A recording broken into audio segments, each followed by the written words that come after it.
Hi, everybody. Welcome to FNS Wrestling Podcast, episode 155. That's what, one away from the 3-year anniversary, technically, because you were just about to turn 13 when we started, and you're just about to turn 16. So that math checks out. It does. Right? Indeed. So we're back in the basement. We're going to talk about another week of wrestling after we banter about nonsense for a little bit. We'll add Money in the Bank, right? Review quickly. And I even watched Ring of Honor a little bit. All I could say is the opener was good. There's my review. Gringo Loco and Commander was fun. I think I saw Commander's dive from that. I don't know if I'll ever watch ROH because, like, if I'm not watching Collision, which is, like, the second biggest show of the company I do watch, I'm not going to watch the company that's owned by the company I watch. So I've dabbled in Collision. I don't know why I'm not watching Collision, and I swear it's not because I don't like Punk, because he's not even on the whole show. It's just I don't. It's effort for me. I'm not gonna lie. Like it's because like I really hate the Saturday time slot. It's just like there's things I'd rather do. It's just like because I feel like Collision, like any way you watch it, you're gonna like, and I think it's obviously with wrestling in general because it's always like multi-hour things. But like, yeah, I feel like I have to sit down for a decent amount of time and dedicate to that. Correct. And that's not typically how I like doing it. I guess I could be watching it while I'm like gaming or something, but like there's other things I'd rather just watch, you know what I mean? And then it's once, just easy. if you're like me, and you usually are, once you've missed it for like 2-3 weeks and it hasn't impacted Which I you, have. right? And it's not like you don't feel like you can't follow Dynamite or you're hearing at most. The only thing I'm really missing is the Owen Hart tournament right now. Or because you consume a lot of wrestling media, if all you heard was the show's amazing, then maybe you'd check it out. But yeah. But I'm not, like, hearing anything other than, like, the only thing I've really missed is the Guns joining Bullet Club Gold and then the Owen Hart tournament, whatever's going on with that. But even then, that's not feeling like something like they'll recap it on Dynamite or something. Yeah, I'm not feeling like there's anything that's telling me I have to watch it. And so with the time slot and just enough wrestling to watch, like, I just don't watch it. Yeah. I may check things out. And Rampage is even worse off, which we actually watched a bit of. But that we did watch a bit of Rampage. Was good, though. Randomly. It was. Yeah. Ran it back, the trios match. Yeah, it turned out a lot different, though. Yeah. So what's new with us, non-wrestling? Went to a circus last night. Mm-hmm. Not an animal circus, like people doing stuff. People circus. Right. So, like, Juggler was cool. He did drop it once, but I mean, when you're doing that much crazy stuff, I'm not going to pick on you. And then there was, acrobats that came out and did a few different things. Yeah. A contortionist who also did, like, a crazy routine on, like, the curtain thing hanging from the sky. Yeah, it was, and then the main event, I guess, was motorcycles in a steel ball. I swear we've seen that before, and I don't remember where we've seen that before. It's scary, man. 2 of them in there going. Yeah, I don't know how they don't collide within inches of each other. It's pretty nuts. But yeah, it was a good time. It was I'd watch that anytime because like the motorcycle thing. Cause I swear we've seen it before, but like it's still cool. Yeah, it was a cool show actually. Well done, and a tight hour and a half, which I thought was perfect. I was surprised how close it was to the Scarborough town. It was like literally right there. I thought it was gonna be like its own, like in like a building or something, being in like its own place. And it's like, oh yeah, it's kind of near Scarborough, but it's literally right there. So pretty they much can in the parking pack lot. that sucker up, and anyone that has a parking lot and interest, right, they can set it up. It's pretty cool. I don't know how many people it seats, but I know you were like me. I was looking at it as they were replacing canvases, going 100% wrestling spot. Yeah, that's what I thought when Totally I came in. It looks exactly like a wrestling ring, like completely bare, like just the canvas and like the boards underneath. Like if there was no apron, no post, no turnbuckles, no nothing, just like literally just the mat. Like it looks like a wrestling ring. It's funny because we went with another family, so you were like 6 people away from me. But I said to the other dad, like, I guarantee Jack is thinking this looks like a wrestling venue because I was thinking like.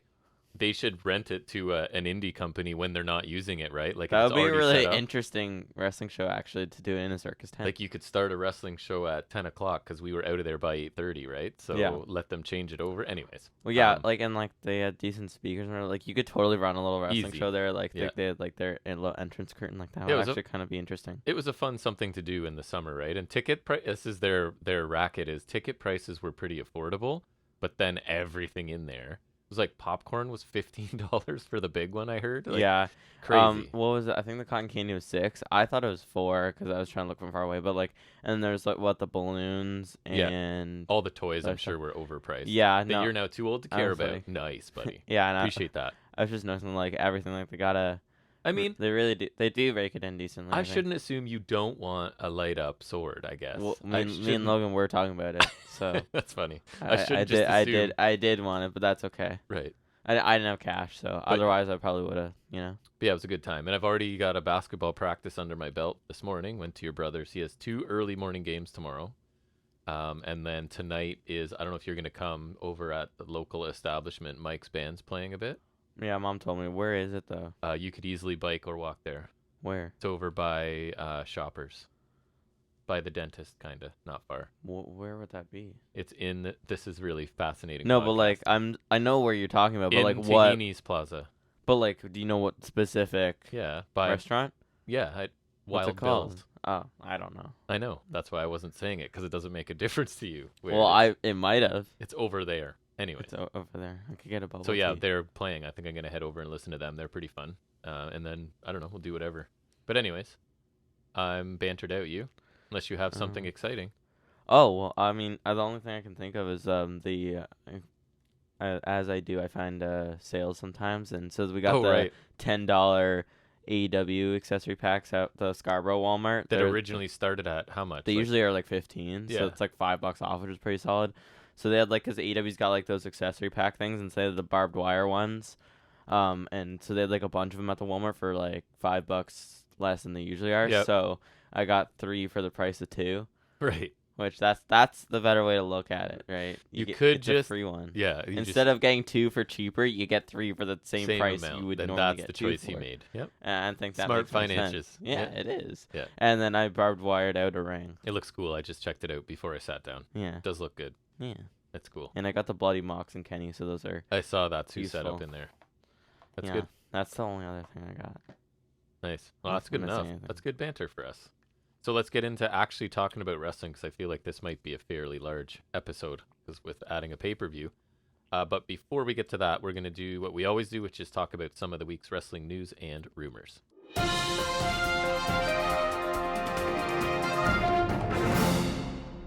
All right, so we should have just recorded that whole in-between part there. That was quite entertaining. But to look at the ratings, we've got NXT averaging 508,000 viewers, down 18.3, so not good. Earned a 0.13 in the key demographic, down 23.5. A meaningful lowest audience since, again, this week. Lowest audience total. A legitimate one, so to speak. Lowest in the NXT's history for an episode aired on USA. So basically since, like, let's say late 2019. The only episode to draw a lower viewership was in 2022 when NXT was moved to Sci-Fi due to Olympic coverage. But that's not USA. Right.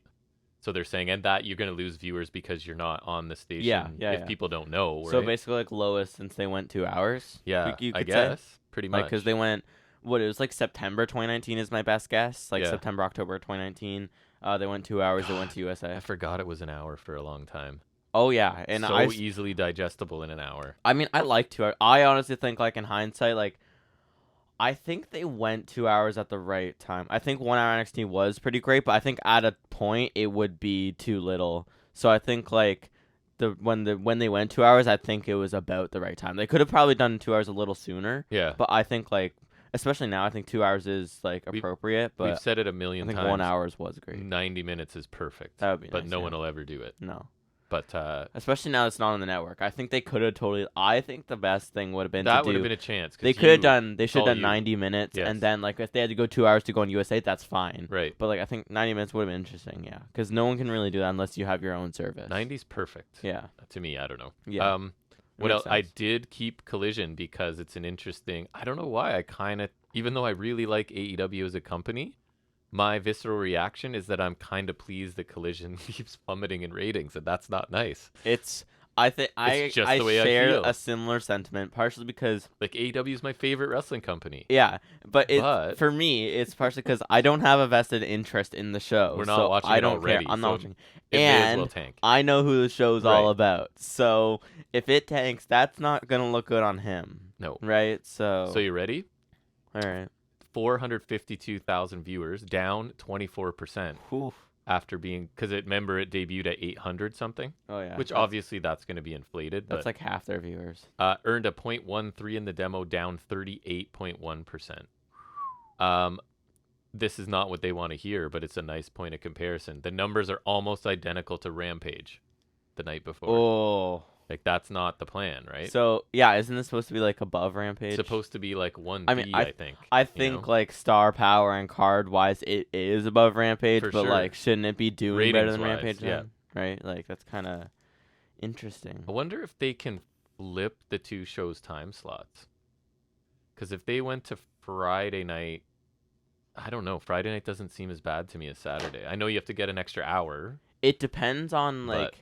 Well, they're both on TNT, so They like, could maybe it depends figure that on out. the TNT. Yeah, I would like that because Rampage would be an easy digestible thing on the weekends if I Right. wanted to. Like, I mean, let's be honest, I probably wouldn't, but Rampage is a show that once it's done and I hear I need to see something from places I yeah, trust, yeah, then mhm. I go get it, right? Yeah. Pretty much. I think Collision will work better on a Friday. Now, I do I too. still wouldn't love Selfishly, it, probably. but like. I don't know. I just feel like Collision doesn't have a good slot. Like, I think Dynamite slot is perfect. Mhm. I love the Wednesday slot. Tuesday, Wednesday is fantastic. Yep. Monday's all right, but obviously Raw, like, Yeah. so no one's gonna do it. No. But like, I mean, just- Impact did it. but like, just as a standalone day, like that would work. But honestly, like Thursday or Friday, I guess is probably the best thing Collision could do. Yeah, I think so. So yeah, that would work. And like Rampage, then it could be kind of the Heat slot. You know how like Right. they always did Heat before the pay-per-views. Now Heat is obviously a lot lower than Rampage. Say what you want about Rampage, but There's no Heat. Sunday night Heat is a lot worse. But like it would act as like somewhat of a pre-pay-per-view kind of thing. Right. Like you could do a pre-show if there's like before pay-per-view, if you wanted to load up Rampage, then it would like be a lot in closer proximity. Yep. That'd be interesting at least. I would prefer it personally for whatever reason. Yeah. And then Dynamite was 855,000 viewers, up 5.7 and a 0.29 in the demo, which is up 20.8%. So pretty good numbers for them this week. And I mean, for Dynamite, not great for Collision and NXT.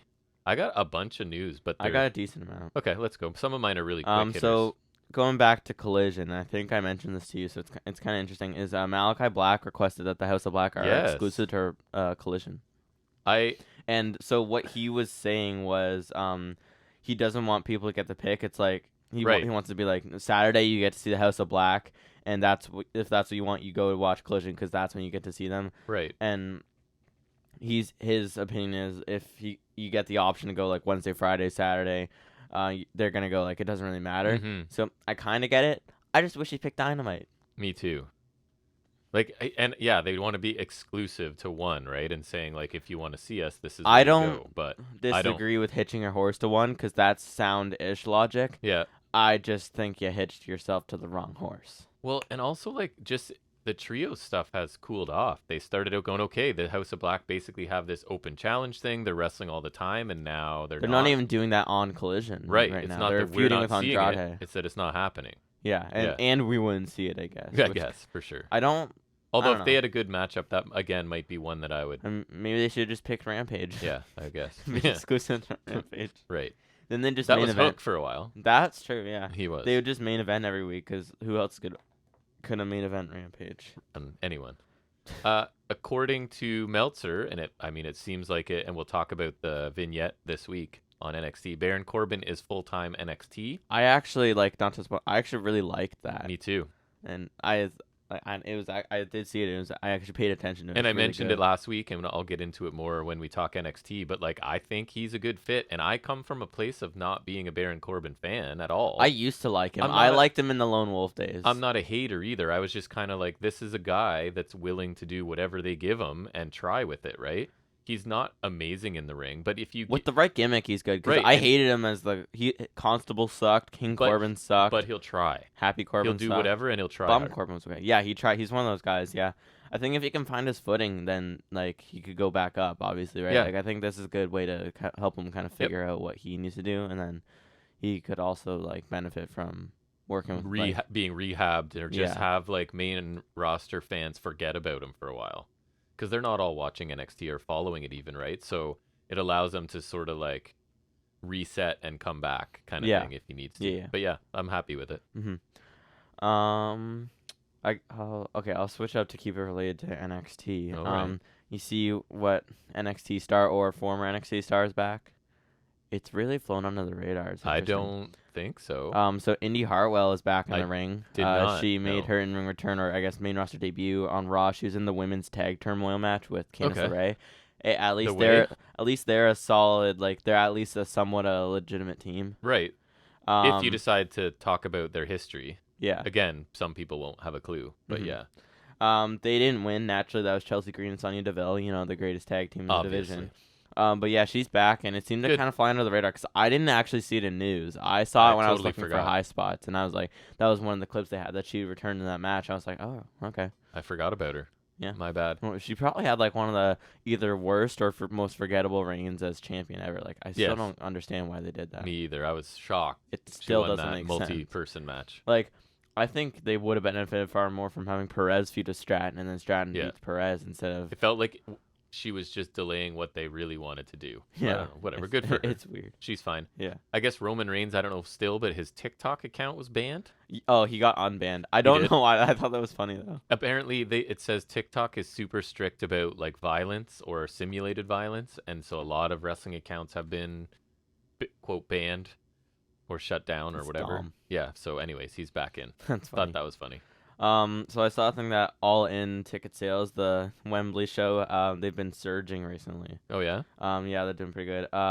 So available tickets, there's 12,937. The current setup is 87,825, and they've sold 74,888. So do you think it's a giant coincidence that John Cena in front of a UK crowd comes on and goes, hey, we need to get you a WrestleMania? I'm sure that's just totally a coincidence, right? That they'll do 100 and something thousand. Yeah. Right? I don't know if they will, because when Triple H was asked about it, like, there's a lot of things that obviously go into getting a Mania somewhere. Cena sold it pretty hard to bait and switch them, although I guess he's done it before. Well, it's not like, no, I'm not saying he's bait and switching them. I'm saying, like, if they do, it like probably won't be soon, or like it'll probably be a while. Like I'm saying, like there's a lot that goes into it, so like it's not like gonna be like fast track. So even if it does happen, we're gonna like it'll be a while. Yeah, it'd be not this year. Yeah, but or next probably.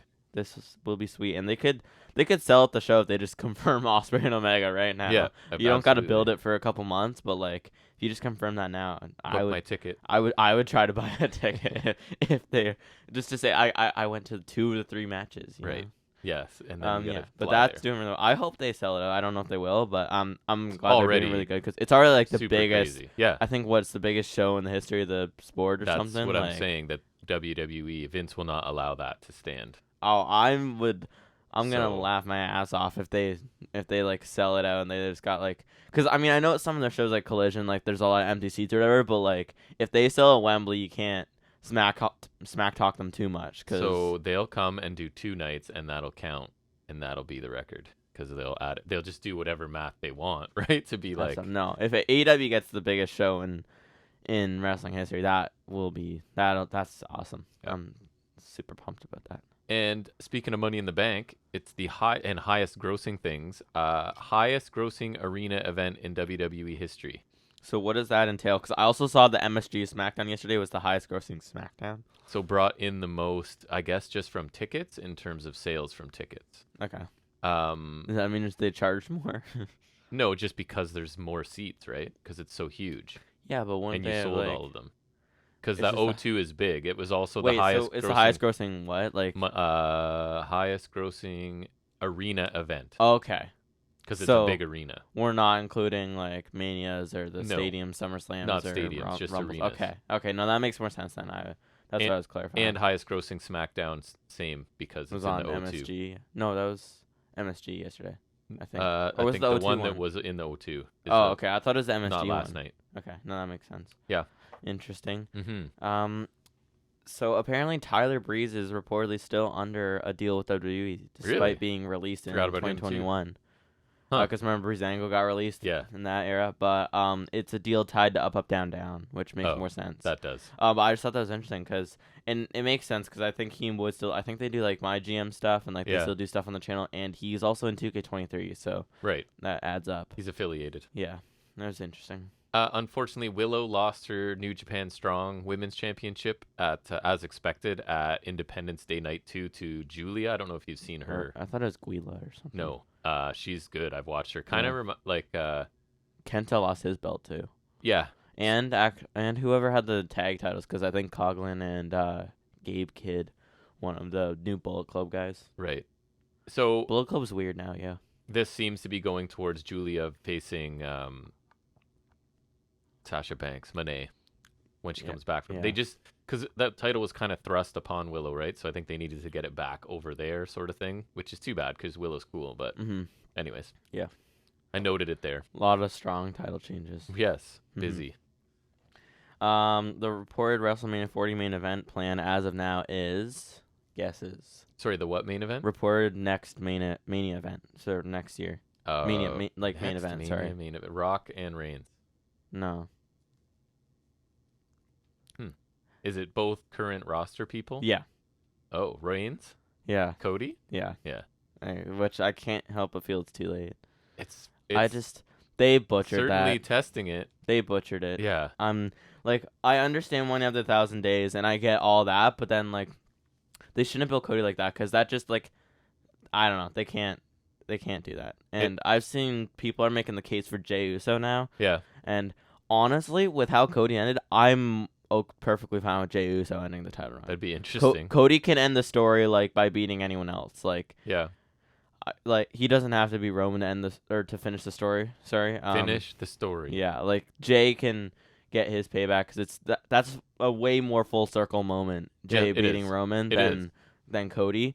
And so Cody can be anyone and still finish the story. It's not like it has to be Roman just because Roman has a loose tie to Dusty Rhodes. If Vince is in charge, I can't see him giving an Uso no, but the top spot.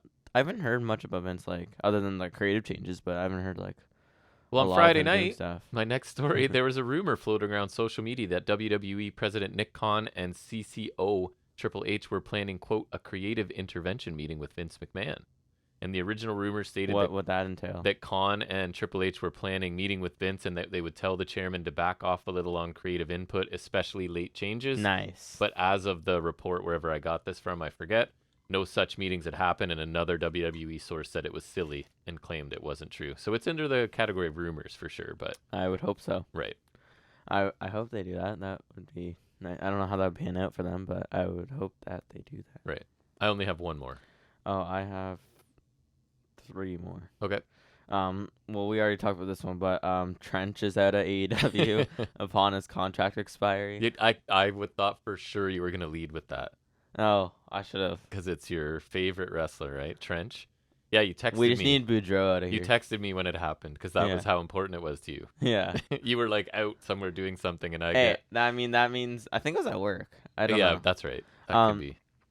That's just good because that means no more Mogul affiliates. No. I don't gotta worry about that anymore. That's funny. And I told you I had a listener email about it, that the news that Trench, and I was like, oh, he knows that he already texted me about it. I told you he was useless. Yeah. Boom. There you go. Gone. I told you so. Well, yeah, maybe he'll go somewhere else and be amazing. And I didn't say he was amazing. I just said I didn't hate him like the heat of 1,000 suns like you do. Well, he looks dumb. Do you see all those tattoos? I did. Hell nah. Do you know what the SummerSlam card? This is internal SummerSlam card, so it might be spoilers or it might change. Okay. Do you want to guess at matches? Sure. Go ahead. Jay and Roman? No. What? What's Roman doing then? Where is Roman? Let me just go through them. This is going to be confusing because I put it all in one solid block. So, Rhodes Lesnar. Yeah. Okay, makes sense. Probably bull rope. Stratus Lynch. Yeah. Makes sense. Asuka Flair Belair. Yeah. Triple threat. Sense. Gunther McIntyre. Ooh, nice. Yeah. Rousey Baszler, obviously. Hey, yeah. Logan Paul Ricochet. Yeah, that makes sense. They're having a segment next week. Rhea Ripley Gonzalez. Yeah. And expected to be on there, but not yet determined in what capacity. Rollins, Owen, Zayn, Theory, and maybe Edge. No Roman? Somehow worked in. No. It says no Roman at all. There's gotta be Roman. No way he's missing SummerSlam. I don't know. I know he missed the shows, but no way he's missing SummerSlam. It's supposed to be one of the big 4, right? So exactly. I guess we'll see. And that's it for me. Interesting. Okay. All right. So Grayson Waller's reportedly receiving a lot of positive receptions backstage for his segments lately. Yeah, he's good, man. And his match with Edge. Yeah, he's good. People don't want to like him. He is hateable. Yeah. No doubt, but you have to get past that, and he's good. I think he got some respect from Edge after that. So, I mean, he did lose, but yeah, hopefully, like, some good will come out of that. I mean, I guess you could, like, working with Edge in your first match is pretty good. Yeah. Nonetheless. He's a guy WWE could use for decades just because he's presentable. He can talk. He can think on his feet. He could do, like, mainstream media stuff. Like, yeah, they can use. And he's good in the ring. Like, he had some matches I really liked in NXT. Yeah, so that's good for him. Nice. And last one is Yuta came in at Dynamite with a hamstring injury. Oh, did he? Yeah. It's a physical match for sure. Yeah. But Meltzer said that the belief is it's not a full tear, so he should be fine for blood and guts still. Oh, good. Or else we got to get more substitutes in somehow. Got to like get them to bring in Ono and I don't know. Someone else. Chris Jericho, since he's joining the family. Right, exactly. Like, use him now. Like that. Oh, yeah, Claudio's in Blackpool, so Cash or something. Oh, okay, yeah, no, that makes more sense. That's why. I was just thinking because he's like that. That's the new dream that I heard somewhere, right, that Jack is on board for. Yeah. And that is that. We get, for Blood and Guts, we get the Elite and Ibushi. Yep. Or Golden Elite, if you will. Yep. And then you get Blackpool, Takeshita, and Cassius Ohno. Right. Or Chris Hero. And then back. they sign him, and they put him in the faction. Right, because Claudio could be like, I got somebody that'll fit in just fine. And that can be the tag team of the... That can be the tag team with you. Because Chris Hero's awesome. We all know this. I don't care if he's chubby or not chubby. No, he's a sick. hoss. He's just a... Cassius Ohno is awesome, all right? He is awesome. If he stuck around NXT longer, I would have given him the North American title. He is all fun right? to And watch. I stand by that opinion. I agree. Because he was sweet, and I always liked him, even when they shipped him off to NXT UK for no reason. I know, he's good. He was good. still cool. All right, well, let's get this started. We're going to go back about a week exactly, right? And because it was in the afternoon or whatever. Week, yes. And talk about a WWE PLE that took place, and that was Money in the Bank 2023.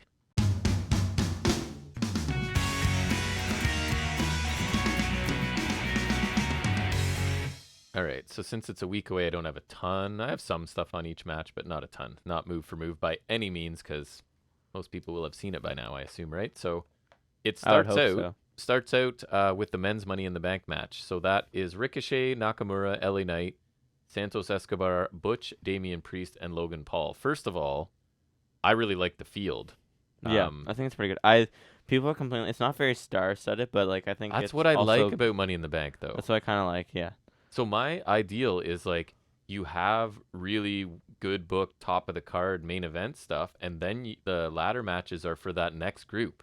Like that's how it should be for me, and that's what it kind of was tonight, right? Yeah. Reigns has stuff to do. All of your main event guys have stuff to do, and these are the next tier. So I really like this group. So it starts out, they immediately stare down and attack Logan Paul for a little bit, right? And then it kind of breaks off into pairs. Paul and Priest briefly try to team up, but it backfires and Priest ends up hitting Paul. Ricochet, I think, had the first big spot of the night where he dove through a ladder to take out people on the outside, right? Butch hit a moonsault from a pretty high ladder. Peter Dune. Ricochet and Paul, that spot where they did the Spanish fly. Did you mention the frog splash? Go ahead. Which on frog? The ladder? Oh, that was crazy that too. That didn't break? Yes. The ladders were really rigid in this show. Did they just not? This might not have gimmicked them, because Paul certainly he had didn't look like Priest it. had like a ladder between the barricade and the ring. Oh yeah. He was laying on it, and then Paul had like ran off the apron, hit a frog splash, and he just bounced off it. Yeah. Just like classic, like he just like they kind of ragged off it or whatever. And I think Whiplash. It was Ricochet and Paul went for the Spanish fly from the ropes, but they kind of got tangled up, and they both landed really bad through the tables. Yeah, Paul still had one of his legs like over on the other side of the ropes, and it was a pretty gnarly spot. Like it looked rough. They definitely didn't get all of it. Yeah, definitely not. LA Knight was super, super popular here. People loved him, and there was a spot right where he looked like he had it. I still think it's a mistake not to take him. And then that was the final spot right where Priest kind of hit him with a pretty rough-looking, what's he call it again? Arrow. Broken arrow, right? And then so Priest climbs up and grabs the case. And so neither of us picked that because I took did not. Knight and you took Paul. I should have. I think Priest is a solid pick, and I understand Priest was my second pick. I think like that's the only non-LA Knight pick that I wouldn't be mad about, Right. because like it makes sense internally for them, and I don't hate Priest. I've always liked him a little. I just think it was kind of a mistake not to go with LA Knight. Yeah. That's all. They should strike while the iron's hot, right? But again, and LA Knight's older. Like, they don't have a lot of time with him. They didn't plan for him to be this popular, so they will not address it. This I guess, was not which is such a stupid way to be. Because AEW would have, of course, hopped on that. Any smart businessman would see this, but Vince, if he's way more over than Priest, then he's better than Priest. Vince is in a spot where no matter what they do, they have their fan base, right? It doesn't matter what they do. They have their master plan already. They don't have to try. They're going with that, yeah. It's almost more likely that he'll be punished for getting this big when they're not ready, not on their schedule, than he'll be rewarded, which is crazy. Yeah. I'd like to think if Triple H were in charge, it'd be less of that. And I think it's dumb because they want LA Knight to be a manager because of his age. You're right. Guess who's older? Damian Priest. Right. Damian Priest is older than LA Knight. So he is. I've seen people talking about that, and like, he's older than he's older than LA Knight. I'll look because I know Knight's 41. I thought Priest was. He's close. I know he's older than people think he is. LA Knight's 40, and I'm pretty sure Priest is 41. That could be true. Because Priest's been around for a long time. Oh, he's 42, but I think September, November, boom, 2 months. Nice. I win. Yeah. So like, that's just kind of Finn Balor's older than Damian Priest. Right. He's 41. Jesus. So Priest wins in 20 minutes, which I felt was like perfect time basically for these matches. Like 20 to 25 feels great. I thought this match was really good, and this was my match of the night, I think, still. And that's not to say I did like a couple other things on the show too. I just thought there was no lulls in this at all. There were several memorable spots, right? For better, for worse. And I didn't pick Priest, but his win makes sense. He's a heel, which is better with the case. Well, his group is doing a heel too. And his group is doing stuff right now, right? It makes sense. I thought it was a really good start to the show. I quite enjoyed this. Yeah. And I mean, it's just further evidence that LA Knight is a big deal right now. Yeah. I'm mad that he didn't win, but I'm not mad at their pick itself. Right. Because LA Knight decided it's not a bad pick, because I feel like sometimes they make the wrong picks. Like, I think Theory last year was the wrong pick. I think Big E was the right pick. I think but picks like Otis, Brock Lesnar, Braun Strowman were wrong picks. Right. But I think they went with like a good pick here. Yep. Maybe not the right pick, but like a good pick. And like a fairly logical one. Like, if Vince has his hand in this, it's a surprisingly logical one. Yes. Like, I think it's the next best option. Yep, is what I'm trying to say. And I thought the match was good. I thought the match was really good. And like, I always like the men's ladder match, the main event, but I think it's a solid opener as well. Because you couldn't move the main event they had, right? Yeah, that makes sense. There, yeah. So I guess it's the next best thing again. Things kind of took a step back for me, and I think you as well. We got the women's tag team championship next. Yeah. So Rousey and Baszler, the champions, defending against Liv Morgan and Raquel Rodriguez. So Morgan and Rodriguez were in control early, and they sort of cleared the ring, and then Rodriguez powerbombed Morgan from the ring onto Rousey and Baszler on the floor. The champions then got control, kind of focusing on the shoulder of Liv Morgan for a bunch of this, right? So that's what Baszler do. The heels, are they the heels? Rousey and Baszler? Yeah. Yeah. The heels are isolating. Baszler's never not been a heel. True. Are isolating Morgan and its shoulder and ankle, it seems. And then we get hot tag to Rodriguez. She dominates, obviously. Power moves, throwing Rousey and Baszler also, around. can I just say, in their entrance, it made me realize how, like, I think I mentioned too when we were watching, how lame Raquel is now. Yeah. She's just like, she's been boiled down to a smiling Latina who's like big. And the potential we saw in her in NXT, we were like, oh man, she was great in NXT. She should be the next. And I thought she did have something. She had like the China kind of aspect. Yeah.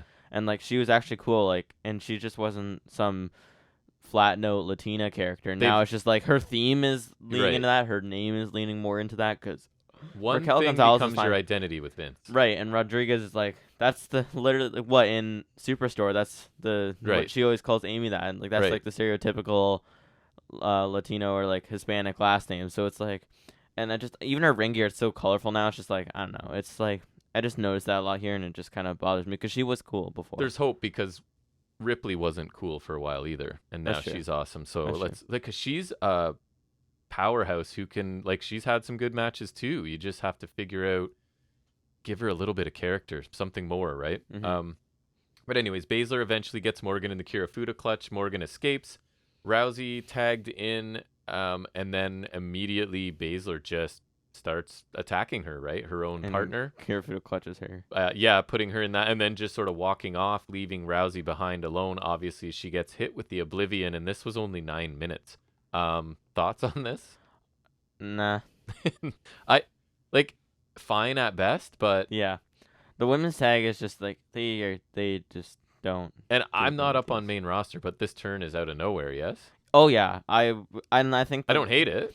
No, I'm mixed on it because I love it because I love Baszler and I've been pushing for Baszler ever since she came to the main roster. Even though she did the whole weird vampire thing and that was awesome, really weird, and she should be a big deal. I've been pushing for Baszler literally the whole time she's been on the main roster, and it's been infuriating. But I digress. And so I'm happy for her in that aspect because I think it's good for her. I think she can get on her own again because I think plaguing her in the women's tag division like 3 times is not good, especially when it was with Nia Jax, but whatever. And I just like it is random and I think the reason she gave on her Raw promo, which we'll talk about later, and already did talk about off air, but we'll talk about it later. And I think like her reasons make sense, but there's no like tease of that, which I guess sometimes there isn't. But like sure, I don't hate it, but just with.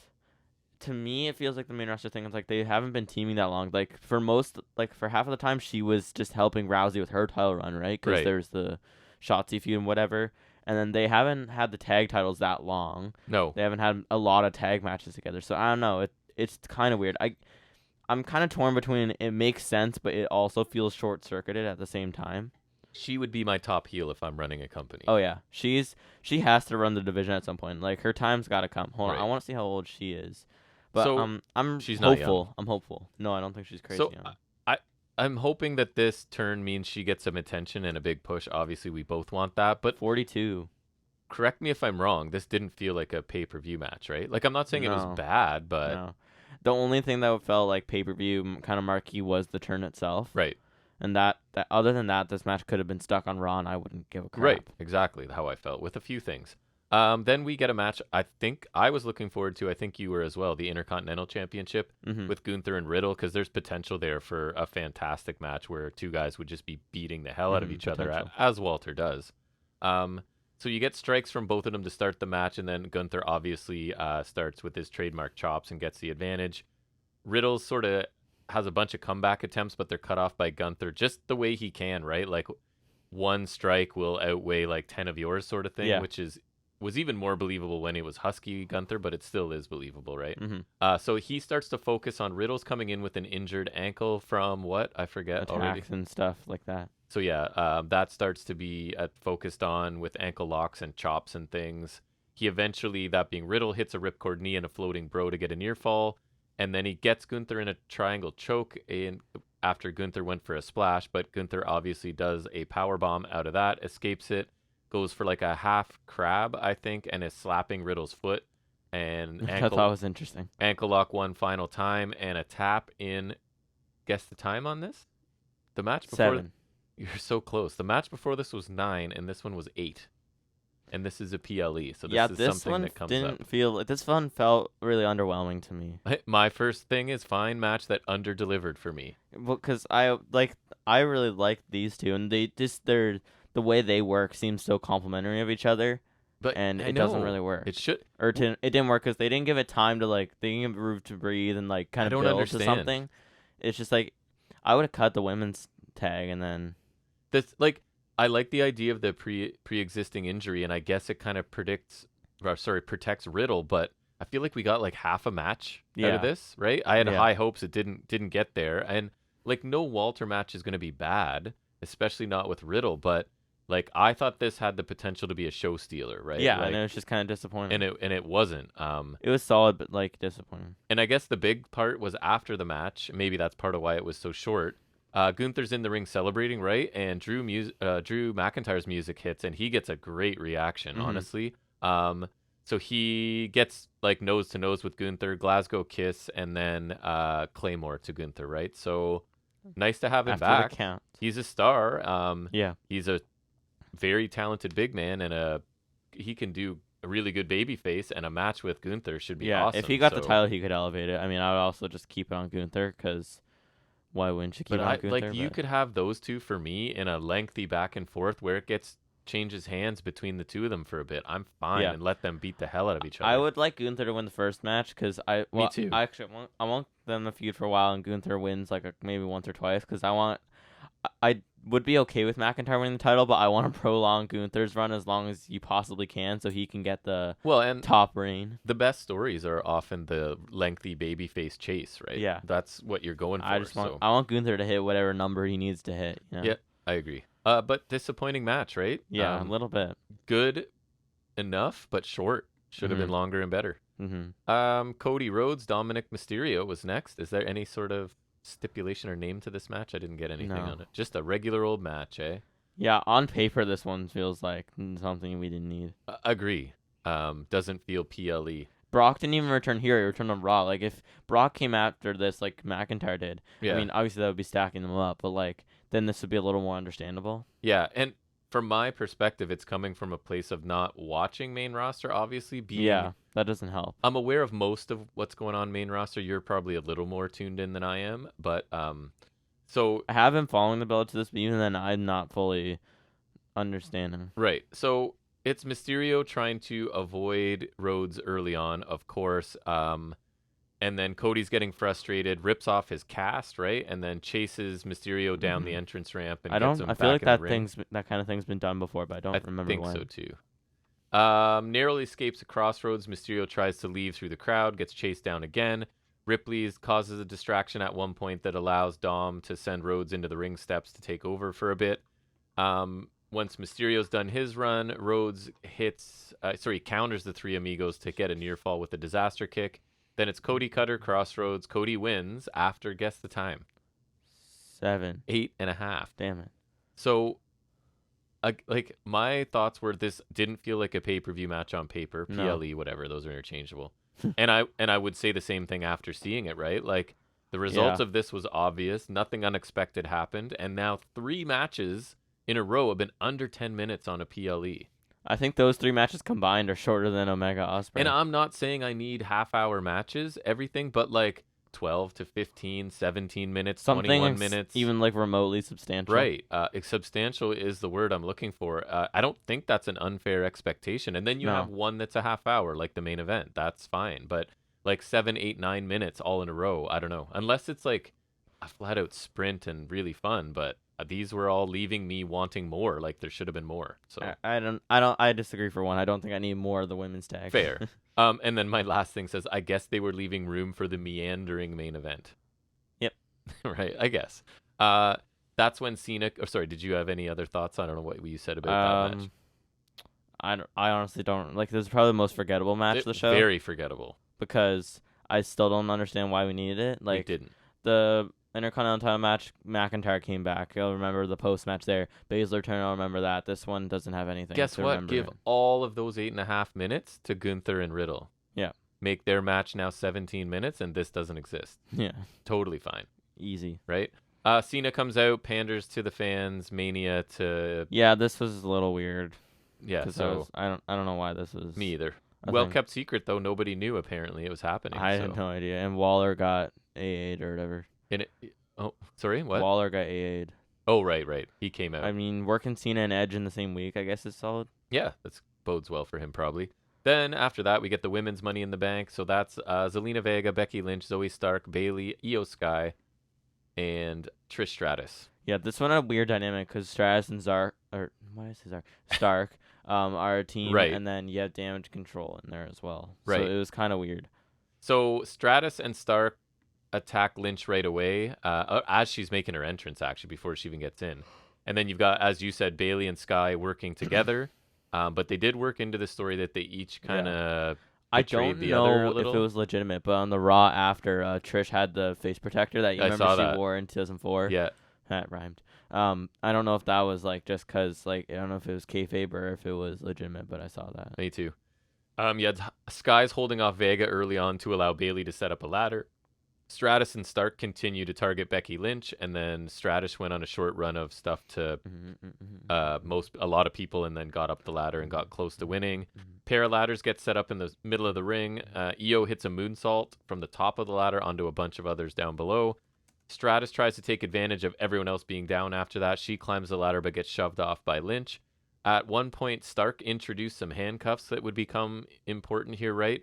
Lynch was able to fight her off after just one of her wrists was cuffed. So the other's just sort of dangling there. Then you get a brawl and a manhandle slam to Stratus onto a ladder.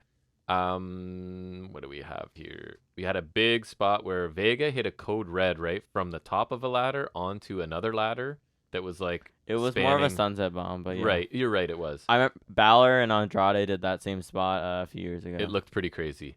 Io tries to take advantage, was about to grab the briefcase, but this is where Bayley knocks her off the ladder, right? So this is teammate stopping teammate from winning. Bayley and Lynch are battling along the ladder. Sky runs back into the ring, uses the other half of the handcuffs to... This was pretty clever, I have to say. It was clever, but I feel like the setup was kind of Lynch little clunky. Did have to kind of slide down because she wasn't in the right spot. Well, and I feel like the fish hooking Bayley's mouth with it was cool as well. But like, it was cool, but also felt kind of contrived to me. Like, I think the payoff was good, but it was like, I was kind of torn between like, I liked it because it was cool, but it was also kind of like, you could see where it was going. I like the idea that Stark introduces them, she's not successful, and then it ends up getting... I thought it was clever. It could have maybe been executed a little better, but I think it's a unique handcuff spot when we don't get a lot of those, right? Yeah. So anyways, it was Io handcuffing Bayley and Lynch together, like through the ladder so that neither of them can go anywhere. And then Sky climbs over... Was it Bayley? She climbed over too, right? Yeah. I think. To win the briefcase after 18 minutes. So I thought this match was good too. It was in my top 3. I liked 3 matches on this show, and this was one of them. I don't think it was quite as like precise and smooth as the men's, but I thought it was perfectly solid. They worked their butts off, and there were still some cool spots. I thought it. Yeah, just the flow wasn't quite as good, but there are a couple things that weren't perfect. I think it would have like. I personally don't think we needed Trish and Zoe in here. Yeah. Like, I think it would have worked better if we had someone instead of Trish in here, and then Trish could interfere and they still do the handcuff spot. But, like, so I think having 2 units in here kind of created a weird flow in the match. So, like, not to say it was bad, but I think, like, Damage Control is there because I think that storyline is more interesting. Yeah. But their kind of slow dissension. But then I think Stark could be in it because obviously that's a good spotlight for her. And then Stratus can interfere to get the same result. Yep. And, like, Lynch can still slam her on the ladder or whatever. But then, like, the rest of the match leading up to that, we would have a better dynamic because we'd have 3 people or, like, it would be, I think it'd be 3 people who are on their own, right? Mm-hmm. Or 3 or 4 people, I think. I think that's how that works. I think that's how that works. Yes, 4 people who would have their own, like, they'd be on their own is what I mean. So I think that would be the only thing I would have changed, but I think, like, this is pretty good. Yeah, and sometimes I wonder, too, in terms of it not being quite as smooth or flowing as well. I will bet you that most of the time, the women, as they're coming up through the indies and stuff, are not getting a ton of, like, multi-person matches. Yeah. Do you know what I mean? Let alone ladder matches. Right. So I think men, there's a much more opportunity that they're getting, like, in 4-ways even, right? Like, just working with a bunch of people in a match, let alone 6 in a ladder match sort of thing. Yeah. So I think it's not, like, entirely on them. It might not be, it might just be an experience thing, but they were certainly willing to do whatever. Yeah. I think actually most of the field would have experience because I think Bayley's obviously won ladder matches before. Io's undefeated in ladder matches. Right. She won. Remember, she had the TLC one with Candace on Halloween Havoc, and then she's won a couple of the War Games advantages. Yeah. So she's undefeated in ladder matches, and then Zoe Stark I think had one with Io. Yeah. Wait a minute. Didn't Io and Zoe lose the tag titles in a ladder match? That's when Toxic Attraction lost them. I don't remember. I think I'm right. So therefore, whoever I saw a post that someone said Io's undefeated in ladder matches. Not true. I don't think that's right. Might not be canon. Anywho, some of them have experience, but that's because that's WWE. But like, I don't think Vega has. Right. I'm sure. Oddly enough, I doubt Stratus has. Even just compared to the average man who's been in the industry as long, I'll bet you it's significantly fewer opportunities. I could be wrong. But it just seems like most companies, unless they're working intergender matches, right? You don't have a ton of women on the... Even then, I would say that's a little different, obviously. Yeah, because we go to a lot of indie shows, and there's not a ton of women on them. Well, they're not, unless... That's why most companies, they should start introducing Battle Royal championships. Right, that's right. Okay, so 2 more matches. This is going to be a long episode. We've got the World Heavyweight Championship. Seth Rollins defending against Finn Balor.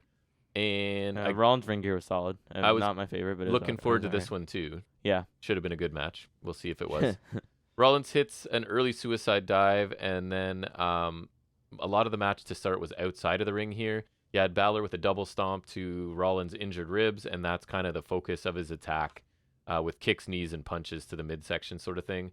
Rollins avoids the coup de grace, hits a pedigree for a near fall, at which point Damian Priest comes up at ringside with the Money in the Bank briefcase, obviously. Coup de grace off the ring steps, and after throwing Rollins back in the ring, Balor goes to the top, finds himself again distracted by Priest here, and he took a couple steps towards the ring with the briefcase, like he was going to cash in, and I guess that was enough of a distraction, because that allows Rollins to move, hit a stomp to score the pinfall after 12 minutes. That's odd. As Priest stares at the ring, not following through with his cash in at this point. World title match, baby. And then Balor and Priest argue at ringside, right? Because I'm sure this is starting the splintering of that, where Priest's presence kind of cost him the match kind of thing. Rollins walks off the victor here. Underwhelming again. I know, like a solid match. Nothing really I was saw someone bad. say it was pretty bad, but I don't think it was bad. I don't think it was bad. It's just not what I wanted or expected. I think these two are capable a lot more. 100%. Because I like them both a lot.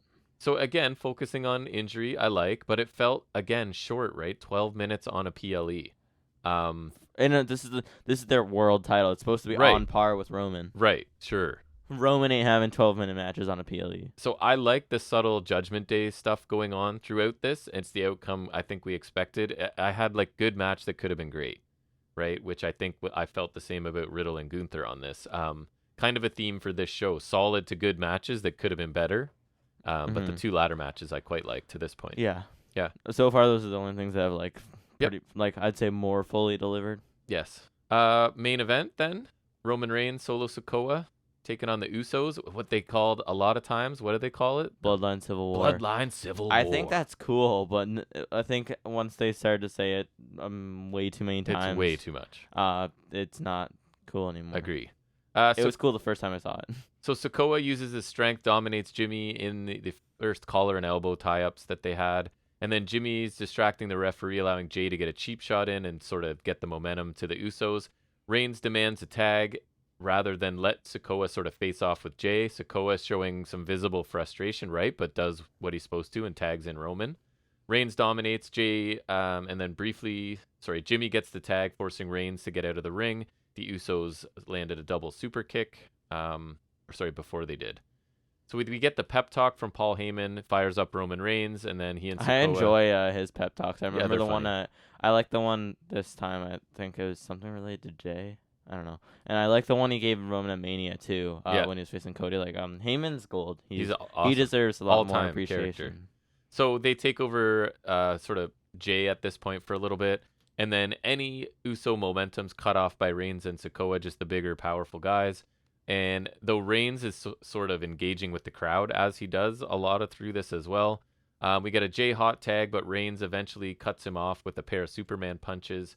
Usos then hit a double spear that forces Sikoa to like break up a near pinfall there. Things then kind of break down into more of a brawl with all four. Reigns nearly wins with a Superman punch of Jimmy, as like the final few minutes of this were pretty dramatic. I'm not doing it justice at all. Jimmy comes back with a super kick counter to Reigns' spear, but a splash attempt after that was countered by Reigns into a guillotine choke. Chaos ensues. Referee gets knocked out of the rim. I think it was on Jimmy, right? The guillotine. Yeah, I think so. Good callback. Yep. Ref's out of the ring now, and Jay has Roman pinned, obviously, after they hit a 1D, but no one's there to make the count. No one kicks out. Sikoa gets back in the match after the referee was down. Reigns and Sikoa hit stereo rock bottoms, followed by Samoan spikes and spears. Yeah, wasn't it like the simultaneous spike spear? I thought that was actually really cool. And as predicted, if they were a tag team, the Usos get stacked up, and because Reigns predicted this, right? Well, and that's what he did to Edge and Daniel Bryan at Mania 37. Right. And then they kicked out of this. It was huge near fall. Crowd's super into this at this point. Sikoa tries to put Jimmy through the announce table, but Jimmy moves out of the way. He did that to Jimmy on SmackDown. So he got it that time. In the ring, Jay and Reigns trade big moves until Reigns spears for a 2 count. Jay kicks out while also delivering a low blow here. Then we get super kicks to Reigns by the Usos. Jay hits a splash from the top rope and actually successfully pins Roman Reigns after 32 minutes. First time Reigns has been pinned since December 2019. You know who the last person to pin him was? I do, but I'm forgetting. It's somebody... that's like not good. I know this. Oh, that's funny. It's Baron Corbin. Yes, it is. I knew it was You somebody just called him not good. Well, I mean, not on that level. I thought this was really slow to start, and like I used earlier, like meandering kind of, but I think at least it built. oh yeah, So like the final to few a grand minutes, climax. Yeah. the final several minutes were fantastic, right? Yeah. And just had the crowd super into it. I was into it again, partly because they've built such a good story to go into this match. That is a weird idea. People kicking out of things like legitimate near falls where you're like, I thought it was over there, right? So it was really good, and the Usos getting the win and actually pinning Roman is really satisfying for the fans in attendance, especially, but probably most people. The final few minutes of this were outstanding, and the match was enough to be like very good overall. It was slow in the beginning, but it was 32 minutes, and they finished with a bang. So good match, but not the best match I've ever seen. No, one of the three standouts on this show. That was the week before. Correct. Yeah. You like this one? Yeah, I thought it was pretty into great. It. I know. Yeah, I can tell when we're watching. Yeah, when you're into something and when you're not. Yeah, that and stretch especially was really good. And awesome. I like Jay pinning Roman. I think I know they wanted to save it for his title run, like the end. Yeah. But I think it works pretty well here, and I'm glad it's Jay because I think that makes the most sense. That he's kind of the center of the whole storyline, and he always has been. Like in most ways, I think for the most part, he has been like he was in the forefront of the Sammy thing. Like he was always the central part of that, and like so he's always been pretty much like he's been there through the whole thing because he was the one who started it off. So I think it makes sense, and I hope like he gets they do another title match with him and Roman. Like I'd be okay with him winning. Well, rarely ever, if never, has a pinfall of a champion where it's not for actually a title meant so much, right? That's huge. That's feather in his cap, as we would and say. he's also the first one to pin Roman ever. Right. So I like that too. The parallels are really great, and that this is what happens when they actually build something good that people would actually care about. We want to like WWE when they do stuff like this. We like it, like honestly, something worth caring about. We're just honest. Our opinions are what we have, and we don't ever lie about it. That's how we feel. And overall feelings on this, I thought it sounds like you feel similarly. This was a 3-match pay-per-view for me, or PLE for me. I think most people love this show and like one of the greatest Money in the Bank shows. And really, I think like they're putting it up there with like 2016, interesting, and 2015, and then I think 2011. Nothing was bad because even the women's tag, which wasn't amazing, we got a cool turn out of it. Yeah. But everything felt short. I think it was and underwhelming. Like a solid pay-per-view. Yeah, maybe our expectations were too high, which is weird to say about a WWE. Yeah, I saw one person say it was bad. I don't think it was like a bad show, but so I thought like Gunther Riddle should have been better. Rollins Balor should have been better. Women's tag and Dominic Rhodes were probably always going to be what they were, and probably unnecessary. And then 3 really good matches. Yeah. So I thought it was worthwhile. I thought it was enough to earn a B. Like 3 of the matches I really, really enjoyed. Yeah. Nothing was... I didn't feel like it dragged on. There was nothing that I regretted having to watch. So I gave it a B because there were 3 really good matches on a pay-per-view. That's pretty solid. Mm-hmm. Yeah, I'd agree with that because they delivered on probably the biggest matches. So, right. That's a good point. The ones that they were billing the highest, they delivered on. So that's a good point. So I think all those were great, and then everything else was okay.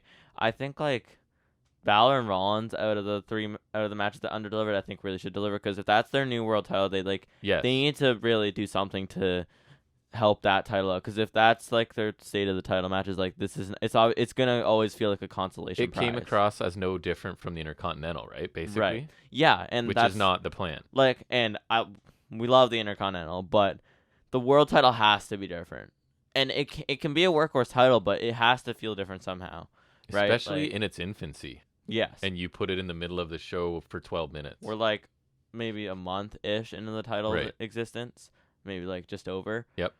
So yeah, that's the main thing I would say is like we didn't need a couple matches here, and then they need to go back to the drawing board on the world title and like elevate it more. Like Rollins Balor should be a big match. Like I would be okay with them running that back at SummerSlam. You maybe bring out the Demon and you give them a decent match, like 20-something minutes. you give them an actual match like worth our while. So I would give it a B, yeah, and I think it could have been better, but I think it was good. Yeah, I enjoyed it. Brief pick rundown. So Yep. we both picked EO, so that's one for us. We both picked Rousey and Baszler, which is nil. We both picked Gunther, which is yes. You picked Cody, which was my throwaway pick, and we both picked Rollins, and then neither of us picked the Money in the Bank, but I picked the Usos, so it's tied. Yeah. Boo. I mean, hey, that's on you for continuing to pick Roman and Solo, because I'm almost positive you picked them against Owens and Zayn too. Don't pick against them, okay? I picked against them twice, and it worked out for me. So the only time it hasn't worked out lately was Mania. Right. Which was Don't tell me your plans, because now I'll change strategies. You got to keep winning. Okay, yeah, you can bet on Roman. That's Always okay. Roman and Charlotte.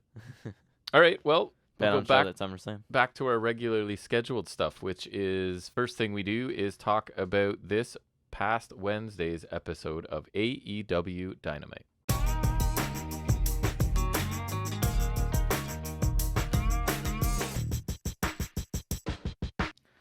So we got a brief pre-match interview before the opener. Oh yeah, we did. It was Keith Lee and Darby Allin. Keith Lee still got black hair for those curious. Right. So Darby said he knows Lee doesn't want a team with Swerve, and he knows Lee has felt lost in the shuffle since they lost the titles. Very astute observation. True. And he should do something about it and take it serious with or without Swerve. And Darby walks away, and Lee says that was ballsy. Stupid, but ballsy.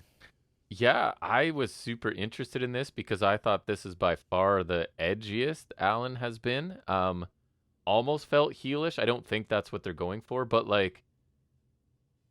adding to the wedge that's already between Lee and Swerve. Before I face you, I'm letting you know you really can't trust him.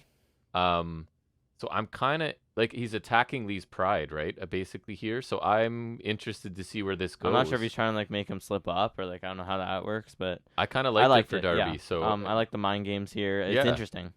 But I'm hoping Lee kind of works with Swerve begrudgingly because me too. I love Swerve and Our Glory, and they're great. So what I'm hearing is rumors that Sting's final hurrah is going to be against Darby Allin. And so they would have to turn Darby because you can't turn Sting. So I wonder how far off in the future that is. I don't like that. I know, but if that's what Sting wants, that's what's going to happen, right? If this is true. Heel Darby would not work. Multiple places talk about that. Heel Darby would not work. I don't think so either, but I guess we'll find out. He's likable, and his style, he would not work as a heel. He joins Callis. And Callis can help. It's better than Jericho. For sure. At this point, I'll take anyone but Jericho. But anyways, that's what I've heard. I don't like that. I would do a tag match with Darby, and you have build them against someone because I don't. That does. I think as his last program as a singles dude, he wants to help Darby get over probably, and I don't think that would help. Do what he wants to do. I don't know. I don't think changing Darby's character just to do a feud with him would help. I mean. You could turn Sting heel. You can't stay babyface forever. Yeah, you can. Well, very few people can. But what I think you could do a babyface feud. He could want Darby to retire him, but you could do a Shawn Michaels Ric Flair thing. Yeah. He can do. I'm sorry, I love you. He'll shout that from the top turnbuckle and then do a coffin drop. All right. Yeah, or something Sorry, like that. Carry on. All right. So we get. Darby Allin and Orange Cassidy versus I'll do it. Swerve and Our Glory, in AEW World Tag Team Title Eliminator Tournament quarterfinal. The match I didn't know I wanted. Quarterfinal. Yes, immediate quarterfinal. Congrats, everybody! I know this is a throwaway tournament, but I would have liked a 16. It would be 16 teams, right? Because this is 8 teams. Right. So yeah, I'd like a 16-team tournament because then you can have a first round, a quarterfinal. I think 16 is perfect because 32 is a lot, and that they only did that. I think that was what the Cruiserweight Classic I know was, and then I think the UK title tournament. Mm-hmm. But like that's obviously like a bit much. I understand not wanting to do that, but I think 8 people is good for like a smallish tournament. 'Cause I think when WWE sometimes does like a 4-man tournament, and I use air quotes. That's just 3 matches. Right. That doesn't really count. It's a series of matches. I think 8's good because remember they used to do Gold Rush tournaments for number 1 contenders or whatever. Like those are good small tournaments. I think 16 is the perfect like standard tournament because you can have a round prior, like because quarterfinals, semifinals, and finals are always like a factor. But then you can have a first round because like calling the first round the quarterfinals just kind of like you're immediately lame made to the me. quarterfinals. Yeah. So I wish this was 16 and like this would be like the quarterfinals, but then like they already had matches or something like. And also I like this thing, but I would have like. It's kind of weird to have this and the Owen Hart thing. I guess the Owen Hart thing is mostly Collision, so it's kind of weird actually. Yeah, this kind of came out of nowhere. I don't hate it. No, me either. But I love tournaments. Yeah, and this is like people are this is another excuse for people to go about how AEW is copying things because WCW did the Battle Bowl. Sure, but I mean, what is there new out there to do? Yeah, plus if this you're is not like copying a little somebody, different. Yeah. Anyways, some notables. Lee hit a Beal to Darby. Like he just shocked him. It was nuts. That's my first note. Launches caps lock Darby across the ring. Absolutely threw him. It was pretty nuts. Cassie hit Lee with lazy chops, and Lee hit the big 2-hand chop to him. Killed him with it. Yeah. Swerve makes a blind tag, and he hit a house call to Cassidy to send him out of the ring, but he stepped off of Lee's back, so that was really cool because love a good house call. Swerve trapped Darby under the steel stairs, and then Cassie took him out with a suicide dive. And then Cassie was like on Lee's back trying to like put a sleeper on, and Lee walked up the stairs back to the ring with Darby underneath. Like I don't know how that doesn't break a rib or something. Such a simple, creative spot that I don't think I've seen. No, I don't think I've ever seen anyone. So handcuffs and steel steps used sort of uniquely in the same week. That's cool. Yeah. Cassie tried the Tilt-A-Whirl DDT and the Stun Dog Millionaire on Lee to no avail, which is pretty cool.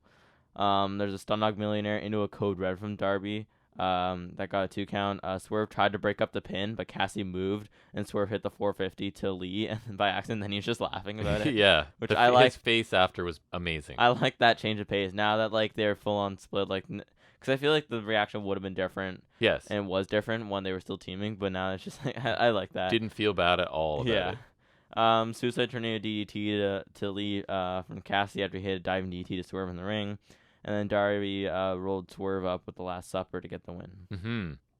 I'm like pleasantly surprised at how I love this match. I don't know what it was about it, but my only disappointment, like you, is that we might not get any more Swerve and Lee because that dynamic was fantastic. And this match did more for Keith Lee and AEW than I think anything they've done. He looked like the tag title run. He looked like a beast here, right? And this is 2 of the company's biggest baby faces that he's just and maybe that's not smart or whatever, but I don't know. I thought he looked fantastic. But it makes sense. He didn't even have to do a ton at the start, and it was super entertaining to watch these little guys try and do anything, right? I would have liked to see some athleticism from him, and that's probably about it. That's sometimes what I'm missing is I don't want him just to be the big guy because he can also do he's one all of the few who can stuff. Be more than that. So this wasn't like a super high work rate match, but I thought it was really, really fun, and Lee's physical dominance was enough to get me. The crowd was super into it too. The ring step spot was awesome. That's something I'll remember, right? Which is for me is saying quite a bit. I do think there's still meat on the bone of Lee and Swerve as a reluctant tag team. So yeah, because I know they kind of already did that, but I want more of it. I know. I think they kind of fumbled the end of their feud because like they had their split, which was fine, but then I think the Mogul affiliates kind of muddied that up because I don't think they were that great, and I don't think they were really worth that. R.I.P. Trench. Poor little out. Swerve Trench could totally survive on his own. Swerve's he doesn't the main event. Need the embassy. Heel, yeah, in my he doesn't opinion. need the embassy, and I think the embassy are great, but I think they can survive on their own. And I don't think Swerve needs them either. I don't think Swerve needed. Swerve is amazing. Swerve didn't need the Mogul affiliates. He didn't need the Mogul embassy. I think like he could have been heel on his own, and so I think they were doing solid with the storyline up until he brought the Mogul affiliates in, and then this. I think if he had just split from Lee on his own, yes, it would have been done better. And then I think they kind of fumbled the split. They fumbled the feud. Forgot about the feud, and now like I think that's why because I feel like that's why I was so excited about them teaming this tournament because I feel like I was just left with the feeling like I wanted more out of that. Yep. Whether it was them teaming or them feuding, because I think they worked really well together, and I like them both a lot, especially in the ring. Because more so for Lee, less out of the ring, right? Obviously, a Swerve is gold wherever. All the time. So I think their whole time as a team just really left me like wanting. There's just like food left on the table, so Yeah. to speak, right? So I agree. That's my only complaint with this match, and it's not really anything to do with the match itself, but like that we didn't get more of this makeshift Swerve and Glory reunion because I love them together. I was also like maybe one complaint about the match itself. I was hoping for more of their old tag offense to come through. They went for that Fireman's Carry Strike combo that they do, but they hit each other, which has happened before. Yep. But no Swerve Bomb or whatever. No. But like I was hoping for more of them, and I guess like it makes sense. Darby and Cassie are like a good team to have in this. They're the house show team that they love putting together, and I think they are a great combination too. I think they work really well together. Their styles like are really like they're different in ways, but really similar in ways too. Yeah, so they're I think very enjoyable together. They mesh really well together, right? Like the Stun Dog Millionaire and the Code Red, I thought was a really nice combination actually. So I think like both these teams are really great, but I would have liked them to meet in the semis, which should only be a 1 week difference in this tournament. But nonetheless, I would like more than one match at a Swerve and Lee because I agree. I don't know how you could keep them going after this, but like I would like that because I really want more out of them, and I've always loved them at least as an in-ring combo, team name aside. Yes. But now I almost like that name just to reminisce about that team because I miss them together. So I really hope they do more with that because they were really great. But I agree to get back to the match more. So the match was really great too. I thought like everyone worked well here, and I like everyone in this match, especially from an in-ring standpoint. Yep. I think Cassie's really proven himself to be good in the ring. Darby has his deal, like the Beal at the beginning, right? Like Darby's great. I always love Keith Lee in the ring, and Swerve is just he's Swerve. That's all you need to say. Yep. So that was really nice. I think like I think you noticed too that Swerve and Lee were always blind tagging. Yes. So that was kind of a cool dynamic. And that's why you're getting no combination moves either, because they're not really working together. Yeah. Right? It's two singles guys now forced to work together. The stair spot was really cool. Lee just like not taking any of the offense from Cassie at that one stage was really cool. I think the finish was solid too. Like like it wasn't a crazy work rate match at some I don't know. Points, but like I thought it was going to be a fun match, and I really, really, really liked it. I got into it. It was well worked, though. I think like not like a crazy pace, but like it was really well worked. Everyone had their time here. I hope for a different result, but it was a really good opener. So I'm interested to see what Darby and Cassie do next. I hope like this could spur like the reintroduction of Lee and Swerve in the same orbit, whether that's a feud or a partnership. I would like something, and I would prefer the partnership for sure. But, me too. We'll see. Yeah, at least it's got me interested, and I hope they do something. I don't know, because the Mogul Embassy's not really doing much. So what else does Swerve have to do but reignite the thing with Lee? And I don't. You have to use Swerve. So. And it doesn't really feel like old news to me, because like I said, there was stuff left there that they could have gone for. Like there's missed potential there. So I don't think it's like going back to like doing some bored old retread. I think it's like I would like to see more of it, because I don't think we got everything we should have gotten. Right. So, it was a really good opener. I feel like we talked about that a lot, but that was good. I really liked it. Thought it was awesome. And yeah, I was just really excited to see Swerve and Lee back. So I hope we get more out of that. Obviously he's involved with Nick Wayne next week, but I feel like that could just be kind of a one-off because they had an indie match. So hopefully we get more Swerve and Lee. I think it's a missed opportunity. But next we get Darby Allin's back, but I think it's obviously because it's a pre-tape thing. He was talking about Nick Wayne. Yes. Who's coming in. They signed him at 16. Yeah, right? for anyone who doesn't know, I think he's a kid on the Indies they signed at 16 because his dad was a wrestler, and I think Darby's got connection to him. But yeah, so Darby was a talking wrestler about and trainer and stuff. Yeah, wrestler and trainer. So Darby talks about his history with Buddy Wayne, who's Nick Wayne's dad, and his history with Nick Wayne, and then the story of how Nick came to get an AEW contract. I didn't really get into the details because there's just kind of a lot here, but just kind of generalizing. There were some brief highlights of Nick Wayne on the Indies, and Darby says he's 18 now and he's ready for it, and so we get a to be continued. Yeah. And so he'll be debuting next week against Swerve, so that'll be interesting at least. Yeah, I thought this was awesome. I've seen Nick Wayne probably 3 or 4 times, and yes, he's just a scrawny kid, and I was watching him when he was probably 15 and 16, but like it's the classic kid that like grew up with access to a ring, right? And a dad who is a coach and trainer. And so yeah, dad died when he was young, and there's photos of Darby with this as a young kid, and Darby saying like, I decided I was going to watch over him. Yeah, I like the real make sure history that here. He got whatever he deserved in this sport and industry and whatever. So I thought it was an awesome way, and because I don't think Nick Wayne's great promo-wise, this is a really great way to introduce him to fans without having him speak himself. Yeah, I like having like a hype vignette or two, because then Yes. it's not like some random guy showing up, right? Like, and you can kind of like, especially this one being as informative as it was, I Yeah. think, is really helpful, because I feel like most people probably won't know. And even then, I don't know like a lot of it. I remember seeing that they signed him, and like I know the general He's super smooth, things about it. super like indie style, like the indie style. And yes, he's a scrawny kid, but so was a lot. Like Zack Sabre Jr. was Darby a scrawny Allin. kid. A lot of scrawny dudes, right? So, wrestling ability to the age ratio is like off the charts with this kid, right? So like. The floor is really high. He's already knows what he's doing, and the ceiling is huge for him. So that's cool. It was cool. I'm interested. At least I'm hoping like he really delivers, because I would hope it's not like underwhelming. I think you'll like him. I hope it's good. And well, I mean, he's working with Swerve, so and they've how wrestled bad's before. it gonna be? That's probably why they're starting him there, because they've wrestled on the indies before. And it's Swerve. It's Swerve. That match could be crazy, because that's two super fluid people. Run around that ring. That'll be cool. Yep. Next we get Jungle Boy getting an interview upon arrival, looking less like a TV character. Yeah. Jungle Boy says last week was ridiculous, and if Hook wants to handle it, they can in the ring like professionals. He's going to Tony Khan to demand a title match.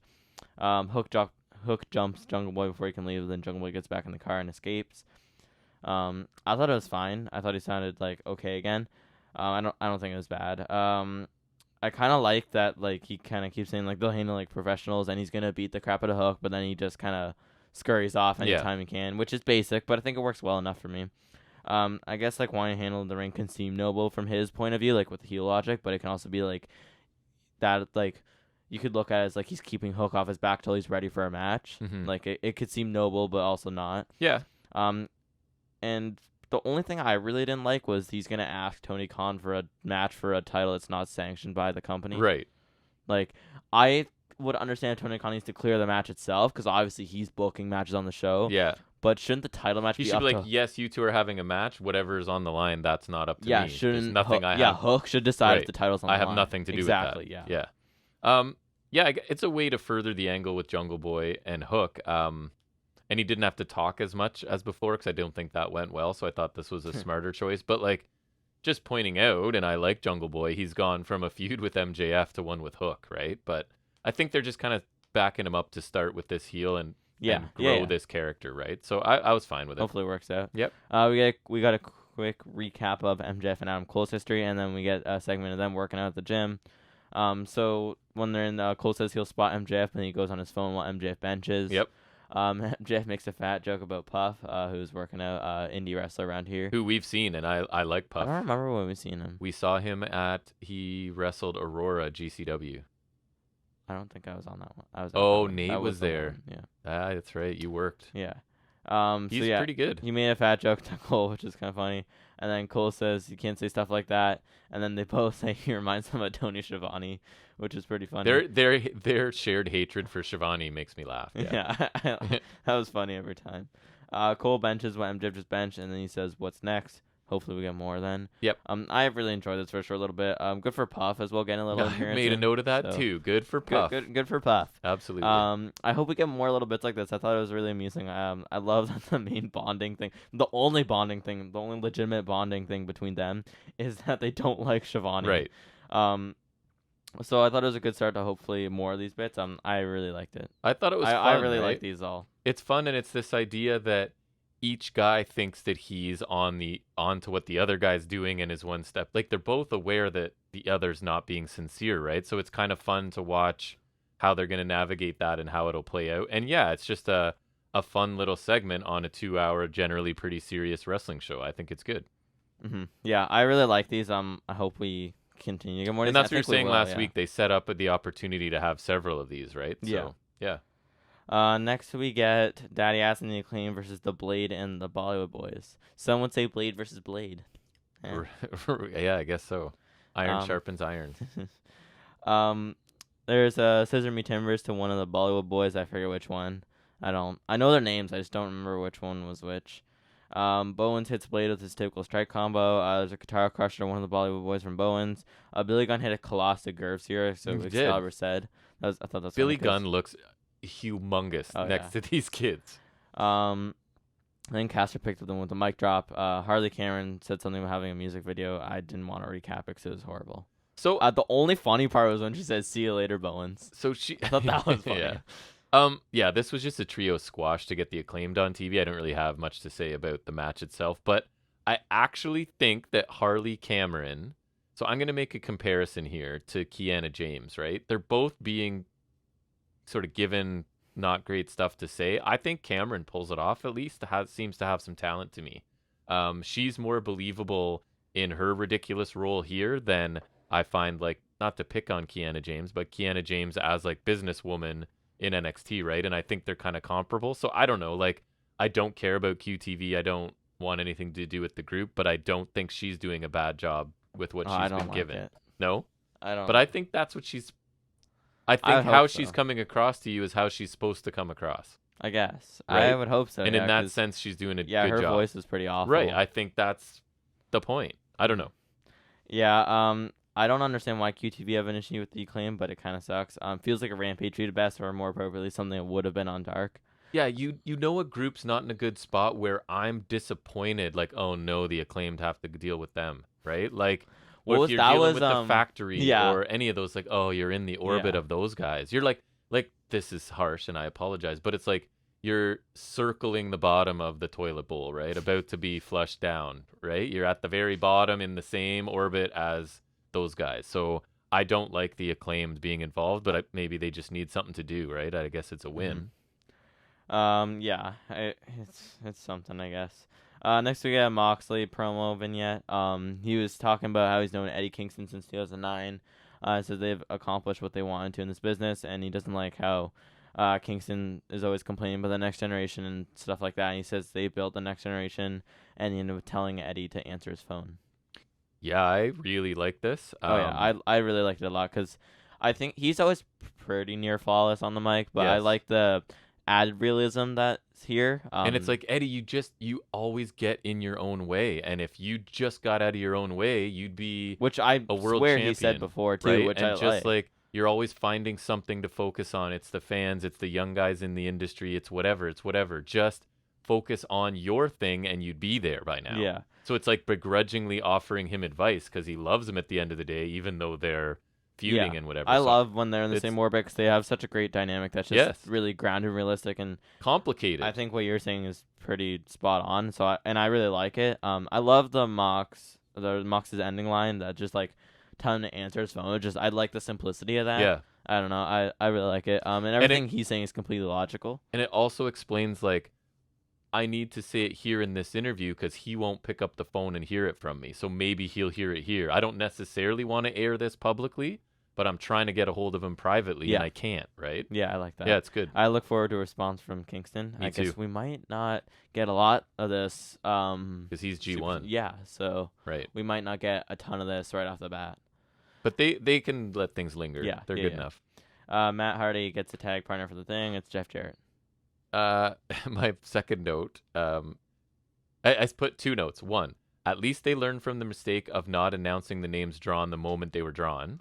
Because remember last week they drew the names and they looked at them and didn't tell us, and then it was like, what is that point of that segment for? Yeah. So, and my other note says AEW seems to be specifically trolling our podcast with the formation of this team because we're getting Matt Hardy and Jeff. I guess. You're putting all the bad stuff in one location. At least it's on Rampage. Could get out in one segment on a show we don't watch. So at least it's on Rampage. No interest in this. Mm-hmm. Next we have Wheeler Yuta promo. He says Omega's not the favorite because he's battered and broken, and he's pinned Omega before in multi-mans. Fair. And now it's about ending Kenny. He says one of us will be a massacre and a surrender, and they will already be one man down, and he's going to decide for Blackpool by ending Omega tonight. Yeah, I thought he sounded good here, and he doesn't always. So they've sort of been building him in ring as more of a threat, and I think just letting him speak from time to time, because obviously you're going to have Danielson and Mox speak a lot for him. So, yeah, he was good. Yeah, I thought it was pretty solid from him. He wouldn't seem like the favorite, but I thought he made some good points. He sounded really good towards the end. Hopefully the match delivers. And now we to talk about the Chris Jericho segment. Honestly, you and I both this is my first note because you just did that sigh. My first note says, hearing Judas start playing makes me audibly groan. It's partially that and partially because of what this turns out to be. True. So Jericho said that it's a bittersweet reaction from the fans for him because he's had some big losses in his career as of late. He said maybe it's time to reevaluate some things. And he said it's the perfect place to do that because this province is where he started his pro wrestling career. He said that down the road in Calgary was where he trained with Stu Hart. He mentioned having his first match about an hour from where they are, which was they're in Alberta, right? I think Edmonton, yeah. Yeah, nice. Okay. And Jericho said he drove up and down the highway while mentioning some local spots. He said he remembered what it was like when he first started wrestling, when wrestling was everything to him. He said that wrestling still is everything to him. He says he feels resurrected. Wrestling or sports entertainment? Yeah, right. He says it's time to be a better Chris Jericho, maybe the best version of Chris Jericho ever. No. And here comes Don Callis. He said that Jericho was saying he needs a change. Another amazing reaction for Callis. That was nice. He's in his own country, and they just hate him. Or they're playing along. It's like way. MJF. It sounds amazing. It's maybe even more than MJF. Callis says that Jericho was saying it says he needs a change. He said it was 6 years ago today when he called Jericho to ask him if he wanted to main event the Tokyo Dome against Kenny Omega. He mentioned their 34 years of friendship and said that the match changed the course of wrestling history. Is it really that big of a match? I guess. I don't think I've ever actually watched it. No? Not in full. Because that was 2018, I think. So I wouldn't have really been watching New Japan. True. Cal said without that match, these people aren't here right now, and Cal took credit. Jericho said that in 2015, Callis was out of wrestling, and Jericho said he helped him get back into the business. And he said he got Callis in AEW too, so he took credit for that. Callis spoke over the loud booze, saying that when he works with Jericho, they make history. And Callis talked about how he was betrayed by Kenny Omega, so he had to create a new family. He said when he thinks about trust, he thinks about the man that beat Kenny Omega in AEW, and he thinks about his best friend of 34 years, Chris Jericho. He asked him to join the family. Jericho says he asked if he's seriously asking him, and he said he doesn't join factions, he creates them, and he said maybe. Yeah. So I'm going to go with what pretty much my notes verbatim here. So first note, when is it Jericho's turn to not be on TV? Then it's a lot of questions. Why is Jericho cutting a babyface promo, so much pandering to the crowd? Jericho as a face, question mark. No payoff to Jericho Guevara attention? Of all people, Callis recruits Jericho? We had a segment this long just to have Jericho say maybe? And then I had Jericho cannot, in bold, join Callis's family. Darby with the heel segment, Jericho with the face segment. What is going on? So this was too long, first of all. I don't understand just looking at it if it, like kayfabe wise, I hate using that term, but like why does Callis want Jericho? Of all the talent other than on that this they roster? were friends, I don't think that's a good enough reason. And Jericho is in a group and the head of a group and what's going on. Anyways, just too many questions, not enough answers, but did not enjoy it. It was weird because he sent him back to babyface here, which is random and no sense because he's been the opposite of that lately, and then isn't Sammy supposed to be babyface turning, but now Jericho is. It's weird. I don't get what's happening here. Callis coming out, it's always great because of the reaction. Yes, but he couldn't quite save it, though. Yeah, however, I cannot stress enough that Chris Jericho cannot be allowed in the Don Callis faction. It's just a horrible idea. Jericho has his own faction that he can stick to because it's literally named after him. Right. It's literally a faction Good all point. about him. He can keep that. He can go sports entertain elsewhere. Because the second he links up with the Callis family, it would surely cease to be the Takeshita Protection Squad it's promised to be, and Takeshita would just be the Japanese Sammy Guevara to Jericho. Yeah, and we do not want that.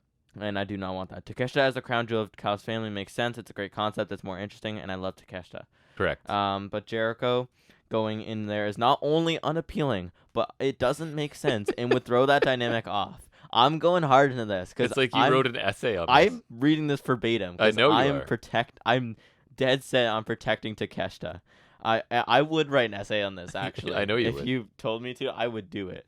I would fear for Takeshita's future if he gets massively overshadowed by Jericho and the family. Because heel Takeshita, you've said it. He has promise. He looks cool. He awesome. has promise. I agree. The thing works. And Jericho would throw a massive wrench into those plans. If they want to push him, this is not the way to go. Right. I don't know why Jericho would even need to join that faction. He literally has his own. He literally said he starts groups. He started 2 groups. He does not need to join this one. Jericho is past his prime. I don't need him stinking up a new promising group when I'm already tired of Jazz. No disrespect to Jericho, but I think you know what I'm saying here. Jericho does not need even more TV time. I feel like you get that sentiment, and Takeshita does, I would argue. Cal should be recruiting more promising talent like Takeshita, ones that can protect him, protect Takeshita, not Takeshita protecting Right. Jericho. This is not how this is supposed to go, and this is not the direction we need to go. And I don't like this at all, because even if Jericho doesn't join, you guess who's tied up in a Jericho feud? Takeshita and Callis. Right. Which is gross. So there's no really win here. There's just which loss is less bad. So there you go. That concludes your dissertation on. That concludes. Why no Jericho? Yes, protect Takeshita. Okay. At all costs. This faction is about Takeshita. Okay, we're making TAS here. Yep. No TPS, or just call it TP, because that's funnier. Takeshita protection. Right. We can't. Jericho cannot join this. I swear to God. I don't think he will. But it's like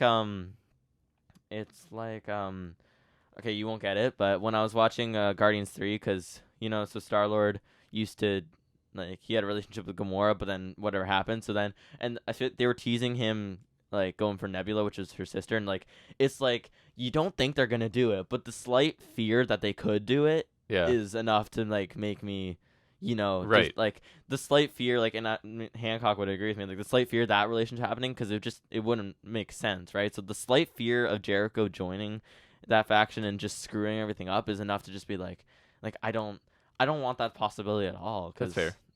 I don't know. I think I've made my point. Your point has been made. Takeshita I must don't be disagree protected. with any of your point. Thank you. Okay. We got a CM Punk turning promo package for him and Joe. Don't care. Skipping over that. Then there's a brief package for the other semi with Starks and Hobbs. That one's more interesting because they already have history, so that's kind of cool, actually. Right. Well, okay, Punk and Joe do too, but that's in another company that I don't. And also decades ago. It was indeed. Almost decades ago. Decade in another almost decade. Right. Then generic white guy is being checked in a medical room. Yes. Doc Samson says he's making progress, but with his history, they're gonna take their time with it. Roddy claims he feels great. Cole comes in to check on him. Roddy asks about him and MJF. And Cole says he's got it under control. Cole gets a text from MJF, and I'm going to read this, and I quote, "Hey, bro, you ready to hit that double clothesline or what?" So Roddy was fine. It's all okay, but the MJF, coming with the text was just easily the best part of this. He's not even present in the segment. He's just the best part of it. I love that so much. Yep. That made me laugh. I like this. I like that they keep the relationship between Roddy and Cole evident too, because they have a history. One. And the AEW, we said it before, but some of their characters do more than one thing, right? It's not like there's a lot of tunnel vision in other companies where this is the only thing you're doing and nobody else exists. Hangman does, but they also acknowledge that. So. Yes. And then, so did you get the packages in before this, Punk and Joe and Hobbs? Yeah, I briefly mentioned it. So all I wanted to say about that was when you give two guys a package and they both get to say a whole bunch of stuff, and then you get two guys and they only get highlights, it makes Hobbs and Starks look at a tier below. Yeah. You know what I mean? And it kind of, I feel like it's telegraphing neither of those two are going anywhere, right? But anyways, so I thought the little update on Roddy was fine. Yeah. And next we got the next quarterfinal match. You got it. We got Cole and MJF versus what's been dubbed Magic Meat. Magic Meat, I've heard that. Which is Matt Menard and the Butcher in the Blind Illuminator tournament. MJF doing Cole's entrance with him was pretty funny. Crowd was really into that. Cole. Cole got really good reaction. Yeah, it would remind me I liked him doing the boom with it. Reminded me of Sandow and Miz. Yeah, which was brilliant. I really liked it. Brilliant stuff. And then MJF's also wrestling in the Better Than You Baby shirt, which is also funny. MJF got a low blow again of an Donald Stretch and Butcher, but the ref was distracted because Menard was trying to cheat. MJ poked Menard in the eye. Cole got the hot tag in. There's a Ushigoroshi to Menard. MJF shouts at Cole to tag, and he keeps shouting about the double clothesline. Yeah. Which was pretty funny. Cole hit an Enziguri to Butcher and an Enziguri to Menard, and then they also took super kicks. So finished. MJF was shouting with the double clothesline again, but Cole just opted to hit Menard with the last shot, and that got the win. So that was funny. Then post-match, MJF grabs the mic. He said he has a question for Alberta, and he asked if there's any devil worshippers in the house. He asked Cole to do the thing, and so he does the Adam Cole Bebe. And MJF says, "We're better than you, Bebe." MJF says he thinks they would have done better if they hit the double clothesline, but Cole tells him to shut up. And then MJF says he thinks everyone would like to see him to have another bro sesh this weekend, and Cole says, "Why not?" Then MJF leads a happy birthday chant for Cole. Streamers go out, guys come out with balloons and cake. Cake in a wrestling segment. Yeah. MJF sings a happy birthday song, but Cole cuts him off saying, he's a good singer, because he was doing like the whole like. He was trying real hard to sound good. Yeah, that was funny. He doesn't sound bad. No, he can sing. And he says Max has done more than enough. He says the last thing to do is to make a wish. Cole blows out the candles. MJF says the camera he's going to shove Cole's face in it. Cole turns it around on him, and MJF laughs it off while licking cake off his face. And then Cole says, "Thank you, my friend," and leaves. Which I thought was kind of cool because it's kind of the visual of putting in doubt that the two of them in party hats made me laugh too. Yeah. These guys are really fun together, right? Like they're just I thought some people not liking this. I could see that. I could see it being polarizing. But I don't know how you. Because this is like the quote unquote comedy that I don't mind in wrestling, right? It's not going too far. So they get the win. MJF doesn't get his double clothesline spot. The match wasn't really much, but the crowd was entertained, right? And it got almost 10 minutes, which is probably a bit much, but the post-match stuff is just fun, light stuff. Again, they both think they've got the other's number, and it's interesting to see and they seem to have pretty good chemistry together. So I thought it's amusing. Could have been a bit shorter maybe, but amusing. Mm-hmm. Yeah, I thought the match itself was fine. Yeah, it was nothing special. It was about what you would expect from them. Until Cole came in, and then he cleaned house and whatever, and then eventually picked up the win. But I'm sure as we go on, Cole and MJF will team a bit more in the matches. Like this was kind of more along the lines of Swerve and Lee. This was more about the post match though, and MJF was once again like super entertaining. I loved it. Really amusing. He's really making the whole thing for me right now. I'm loving the whole thing. His obsession with the double clothesline was really funny. I'm sure that'll be like a small but like kind of worthwhile, fun payoff perhaps in the finals. Because I'm sure they'll hit that double clothesline and people are going to go bananas, and that'll be really funny. Yep. The birthday celebration was amusing as well. Didn't overstay its welcome either, I thought. Because sometimes segments like that take a while, but I don't think it overstayed its welcome. I think it was perfectly compact and funny. And at the end, like, I kind of you can't quite tell if Cole's legitimately kind of being won over or if he's just kind of like still playing MJF. Because like at the end when he thanks him. So I think either way, I think this is really good. I really liked it. It's fun. I think both tournament matches on Dynamite delivered in different ways. Yep. Next we get a brief Britt Baker interview. She says Ruby has a lot to say these days with the Outcast around, and she doesn't care what Ruby or anyone says. She says Ruby lied last week, and she hasn't taken everything from her yet. She hasn't taken her pride because she will always be the face of the division. And the other thing is that she will always be the first turning winner, which is something she took from Ruby, and she's going to win the whole thing again. Yeah, this was fine. It's not as like I prefer heel Brit who's like cutting and insulting, but she's super comfortable and polished in spots like this, so she does a good job. Mm-hmm. Yeah, I thought she always sounds good, but like saying things like always being the face of the division sounded kind of like a heel comment, but maybe I'm reading too much into it. Like I guess it could just be played off, but as like babyface. But like I thought like it kind of sounds maybe inadvertently. Like I'm like I could be reading too much into it, but she's just confident babyface. Yeah. Or she's better than the Outcast, which is not saying much. It's not a false statement. No, that's the word I was looking for. Next we get a Jazz interview. Garcia says Jazz are supposed to be his family and they need him still. Jericho says they can't always be under his wing and they can spread out and do great things. Renee says Garcia and Sammy are teaming in the Blind Eliminator tournament. Coincidence. Mm-hmm. I heard they also made it to the quarterfinals. Crazy. Jericho says this is their chance to prove what he's saying and go win the tourney and the tag titles without him. So I'm going to once again go verbatim here. No. I don't like the tease of Jericho joining the Callis family. He does not need to do that whatsoever. No. I don't understand the sudden shift for Jericho. This whole time, like let's look at Uh-oh. not for being member, but let's look at previous storylines. Remember, we had the storyline where Garcia was considering leaving and Jericho's trying to keep him in, Right. and he stayed in. Sammy's trying to leave. He's thinking of a turn face. He's trying to leave. Jericho's keeping him in. Now Jericho's like, no, you guys can go off. Like, unless he's like not serious about it, it's just a weird shift to me. Hopefully you know he's doing it to turn on the group and not join the group. Yeah, that's what I'm hoping. But then like, I'm afraid of an 8-month-long yeah, right? exactly. Like a There's no feud. win here. Like this, that's the last thing I said was this better be some sort of angle because it makes no sense. I don't want this shenanigans or don't want his shenanigans near Takeshita. I'm all about protecting Takeshita here. My verbatim one, reading my notes verbatim. Right. Okay. Meh, more Jericho. That's it. That's it. Moving on. All right, I respect it. Yeah. I respect it. Next we get Ruby Soho versus Britt Baker in a women's Owen Hart tournament. Come on. Quarterfinal. Yeah, I there almost we go. said semi. I was like, did that one happen already? No. It did last year, but that was the finals. Right.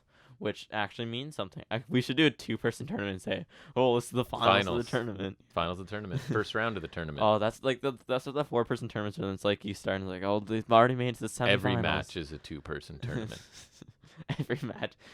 Every match in a tournament is just a tournament into another tournament. It's like it's the tournament of tournaments. Right. Yeah, that makes sense. Baker hit a sling blade, and then there was some botch move that didn't quite work out. Remember? I had botch mid-match. I didn't make a note of what it was either. There's a fisherman neck breaker from Baker for 2. Storm distracted Baker, then Soho hit a Saito suplex for 2. Storm grabbed Baker's title from last year's tournament. Like, where did that come from? Like, Britt Baker's Owen Hart belt from last year's tournament. And to be clear, she didn't wear it out to the entrance. I'm almost positive. I don't think she did. She held it up in the promo. Okay. She definitely did. Because I remember it looked a bit awkward. And then she didn't have... I don't know why she had it then. That's just... Because it felt really random to me.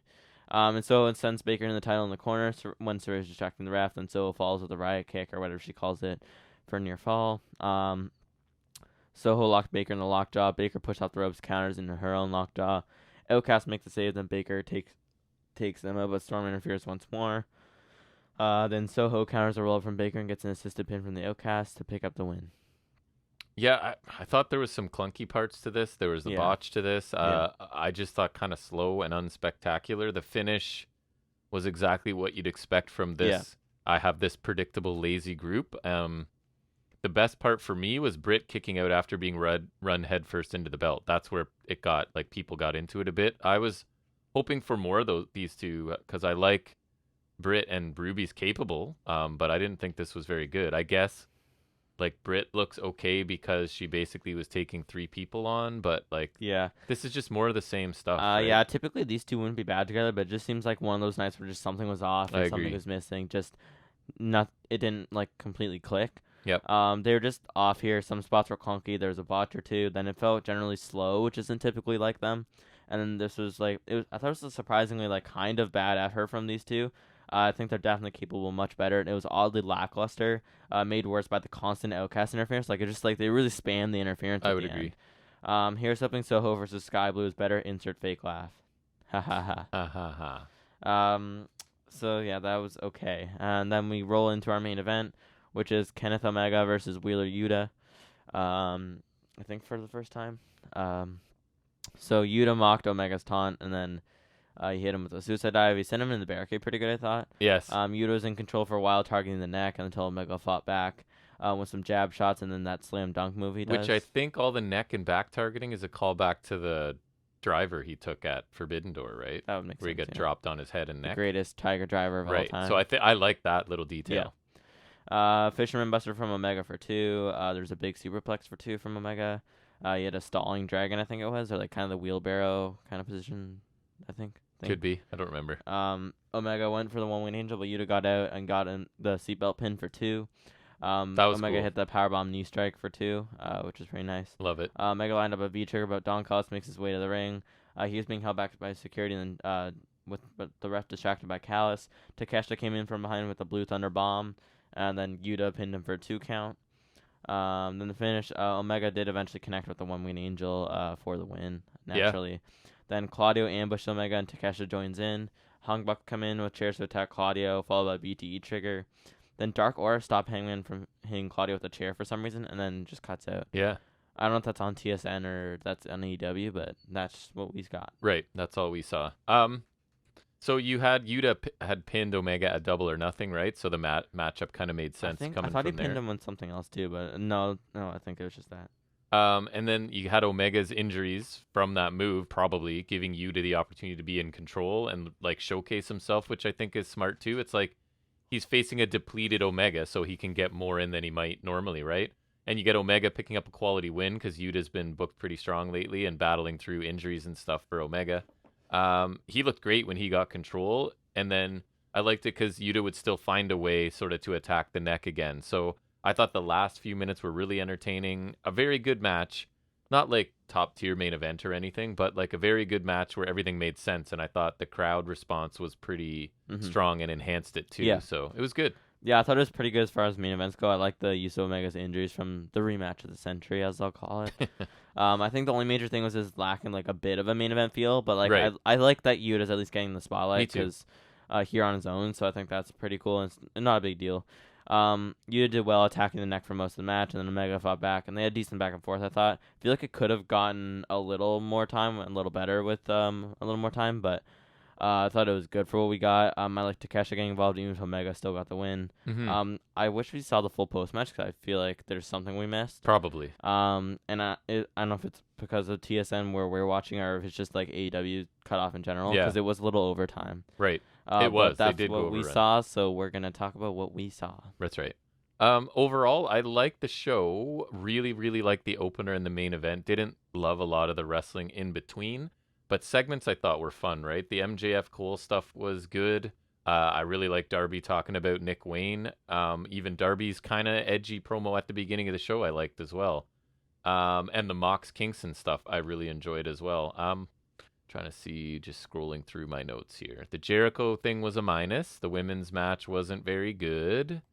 Cole MJF Magic Meet was kind of whatever. I'm going to give this show a B. It's thinking about a B+, but then I went back. There's a couple things I didn't love. So, again, a solid show. Really liked the opener, was probably my match of the night. Main event's good. And then several entertaining and realistic segments along the way. So, a good show, I thought. Yeah, I thought it was a pretty good show as well. I really enjoyed the opener, as did you. And I think the main event was pretty good. And then other matches, like, I think those are the only really notable matches. I think like for a TV match, I think the opener is pretty worth checking out. Yep. So I think those two matches really delivered, and the rest of them were fine to not great. And then I think the segments really did deliver. I think I loved anything with Cole and MJF, you did. Their post match, and then the gym segment. They were really great. So those were really funny and entertaining. I liked the Nick Wayne one as well. Moxley was really great. Jungle Boy was alright. Darby Allin was great as well. The Jericho segment was a dud for me, and especially if he joins the family. I swear to God, he better not join he cannot join the faction. It cannot be allowed to happen. I swear. Baker was fine. The other Jazz one was okay as well. I'd give it a B. I think it's slightly short on a B+. Me too. But, I think it's a pretty solid show, yeah. I would agree. All right, well, let's finish that and move into some trivia. And I'm going to ask you some questions that I know are going to be wrong because it's AI generated again for fun. And that is what we like to call off the top of his head.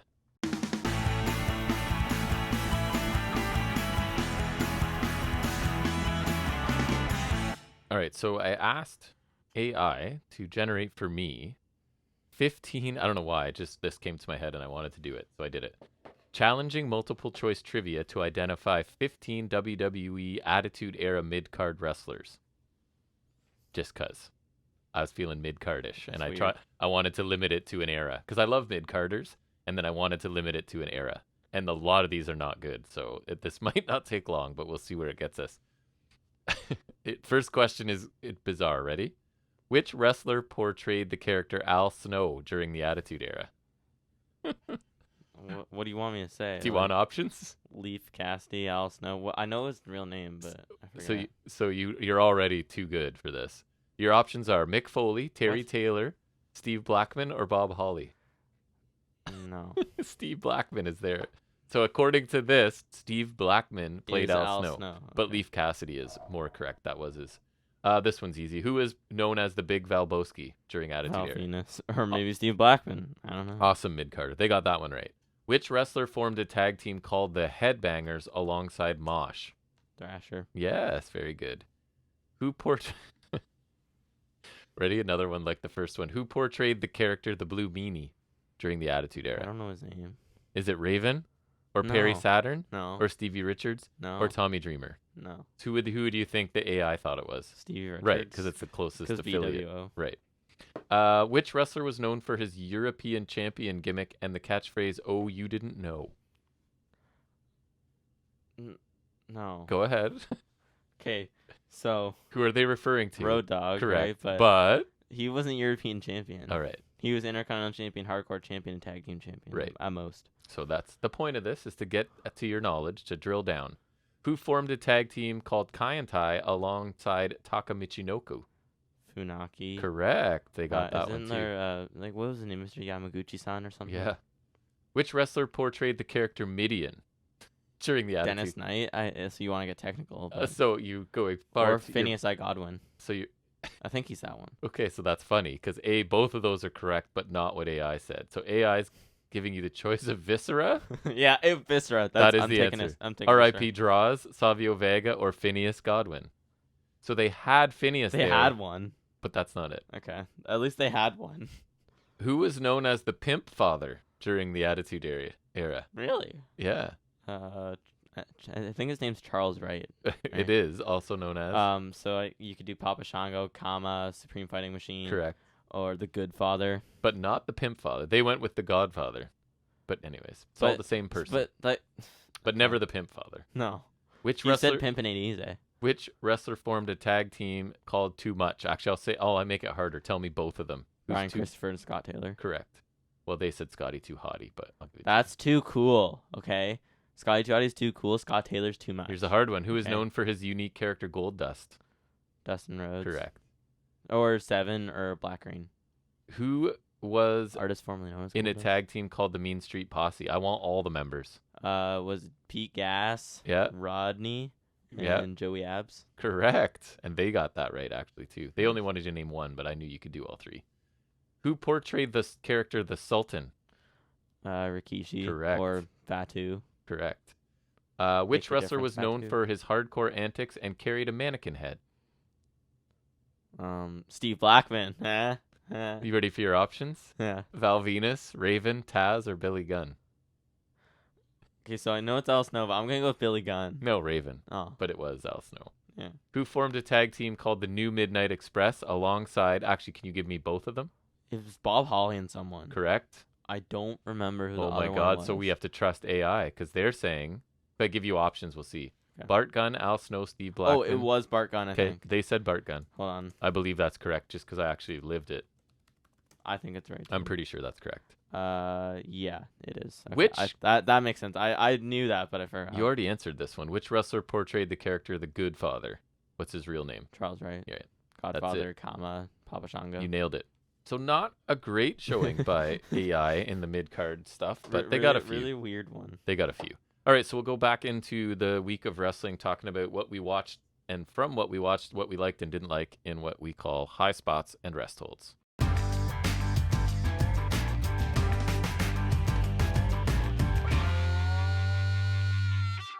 All right, you would go first as the Monday Night Raw person, although I will say I watched, and I should do it every week. I don't know why I don't. I went into YouTube and watched what WWE tells me are the 10 things I should know from Raw, so we'll see how many. I just look at the actual You mentioned. clips and I take what I can get. Yeah, so I watched whatever they fed I took me. a high spot. Like it's not from Raw. They posted it a day before Raw just on YouTube. It's weird, but there's a Ciampa promo and it's exactly like the ones that he used to do. Nice. With the chair. When he flipped the and- chair out of the way? Yeah. Yeah. I didn't watch the whole thing, but I saw a bit of it, and like it's just nice that he's back to that.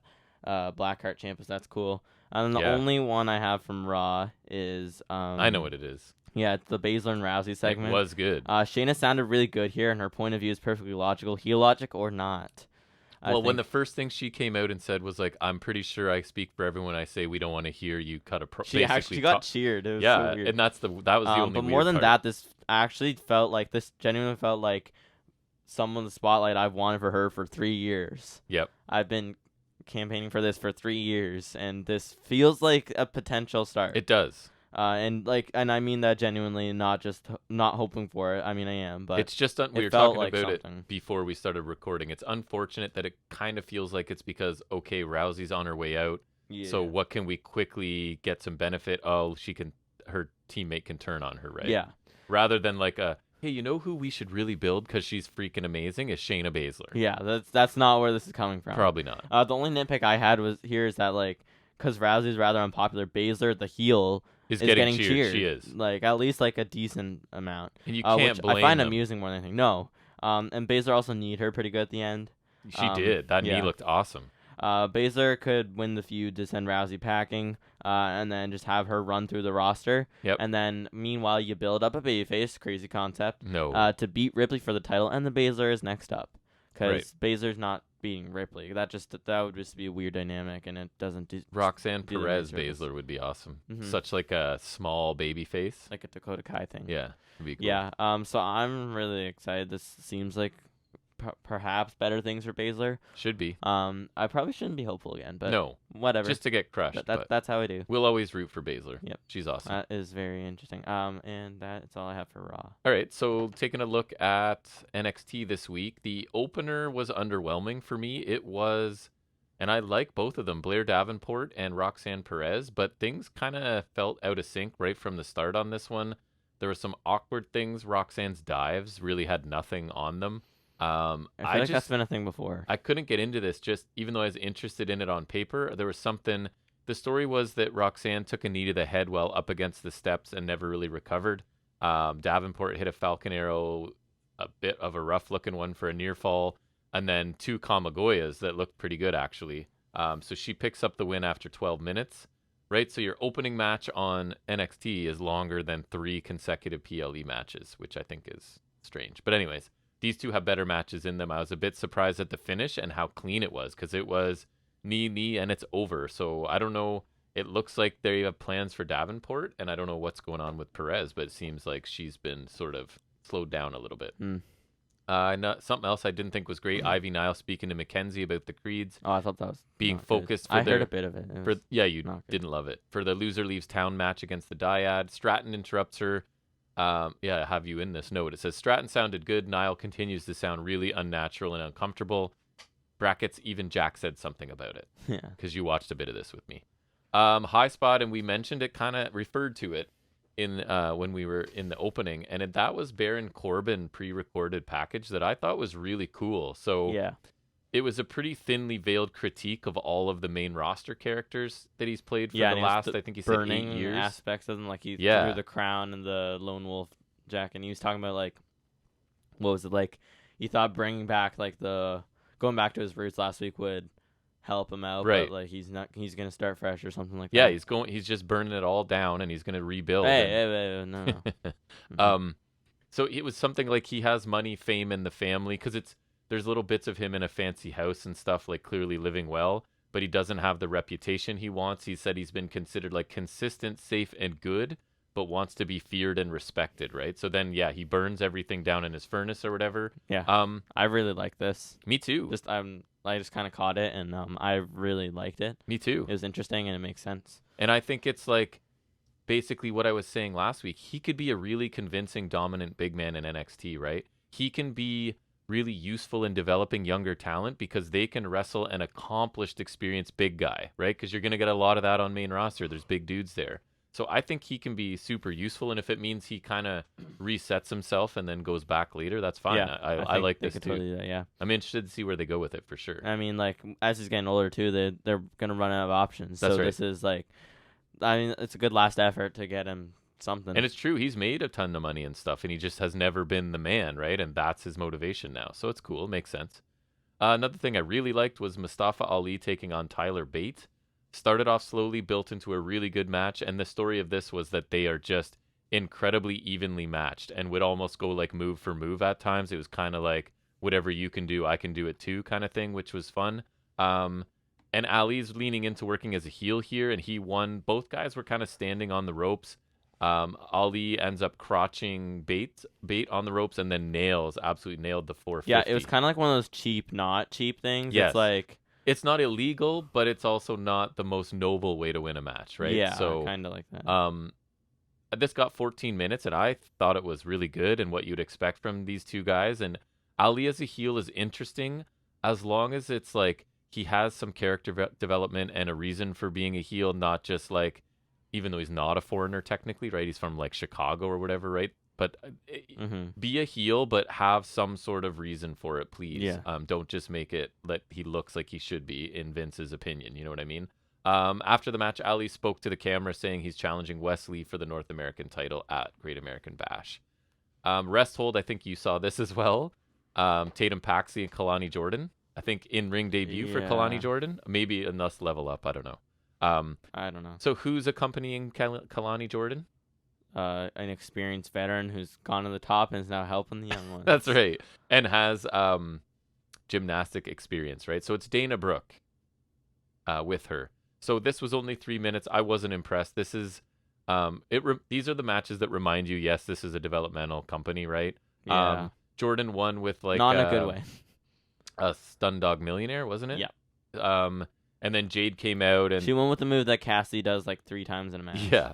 Jade comes out, talks trash to Dana Brooke, and then Jade ends up retreating after being challenged to a match. So we also noticed watching it that Paxi was playing like a darker look sort of thing. Like you were she like had a weird goth look that looked kind of dumb.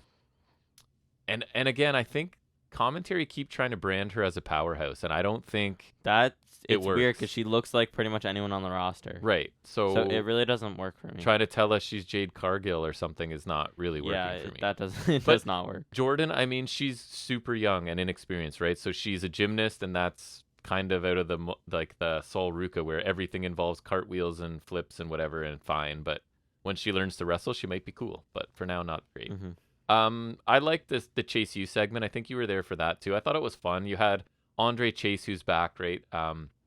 Thanking Duke Hudson for planning lessons and grading papers and helping the university thrive while Chase has been away. Talks about Thea Hale making Tiffany Stratton tap last week, although the tap didn't count, obviously.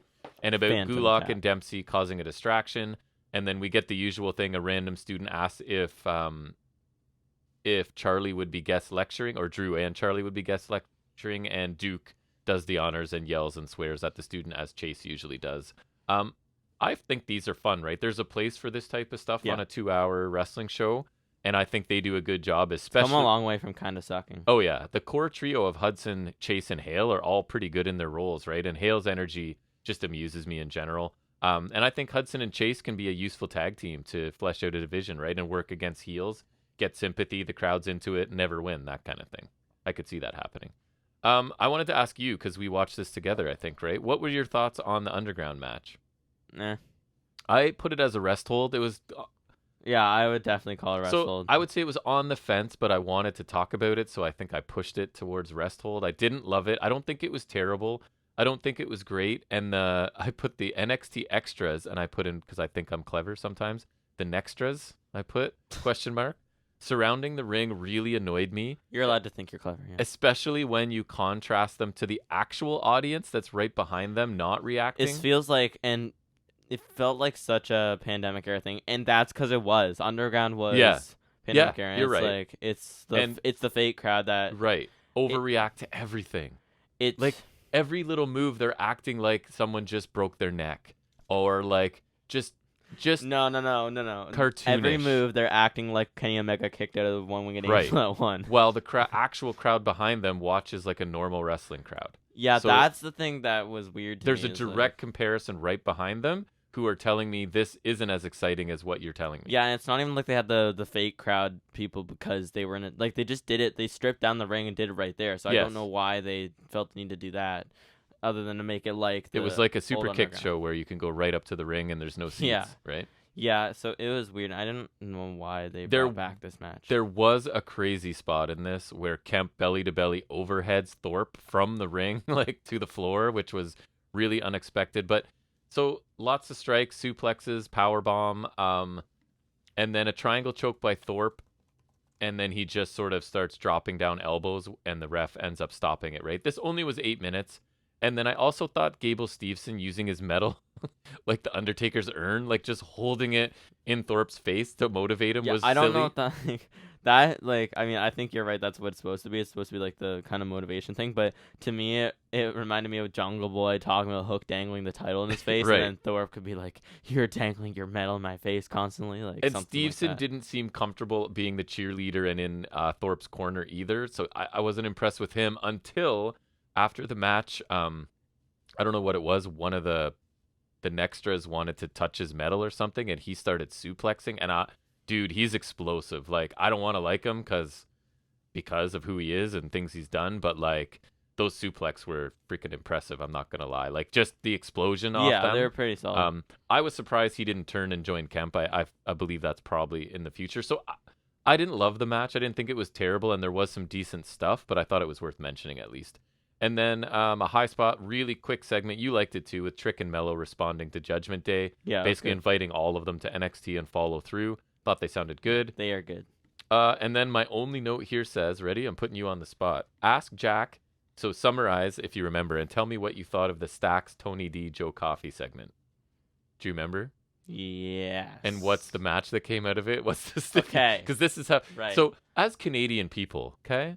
So you're a teenager, you're in high school in Canada, but you're not going to learn that much about the American justice system. No. So that's where we need NXT and WWE in general to step educate in me, yeah. and educate us on how. And I'm an impressionable young fellow.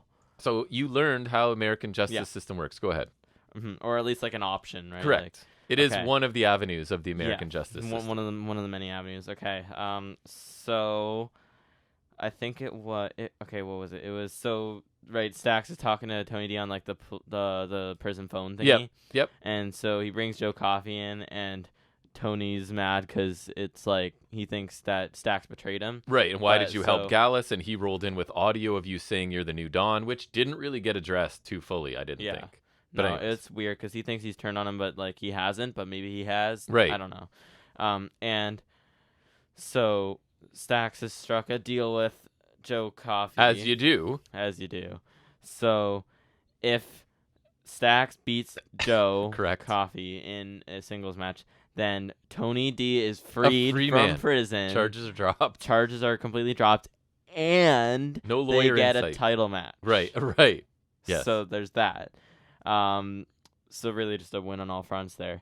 And then what is it? If he loses, I think Joe implied that if he loses, then he'll be convicted of the crime. Yeah, that you're like staying in jail for a long time or something. Yeah, like he'll be staying in jail, and like to me it was like it's freedom, likely freedom on a pole match, basically is what we're getting. Oh, I want that.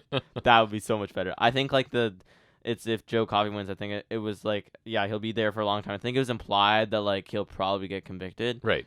I think that's what it was. Freedom on a pole. You put the keys to his cell on top of the pole.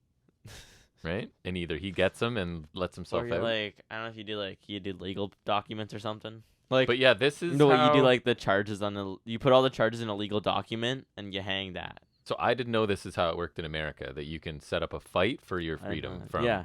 So just obviously ridiculous, but like also so Coffey showed up last week and tried to turn Tony against Stacks, but now this week he's working with Stacks, and Tony somehow is just like, maybe he's gonna use that to. I don't know. Why am I trying to? No, I'm not gonna justify. No, he heard audio of Stacks going like, "I'm the new Dawn" and blah blah blah. But anyways, I was gonna try to justify it there. I'm not gonna. It's silly. I did not enjoy. Yeah, I'm glad you were there to see it. It's not too logical. No.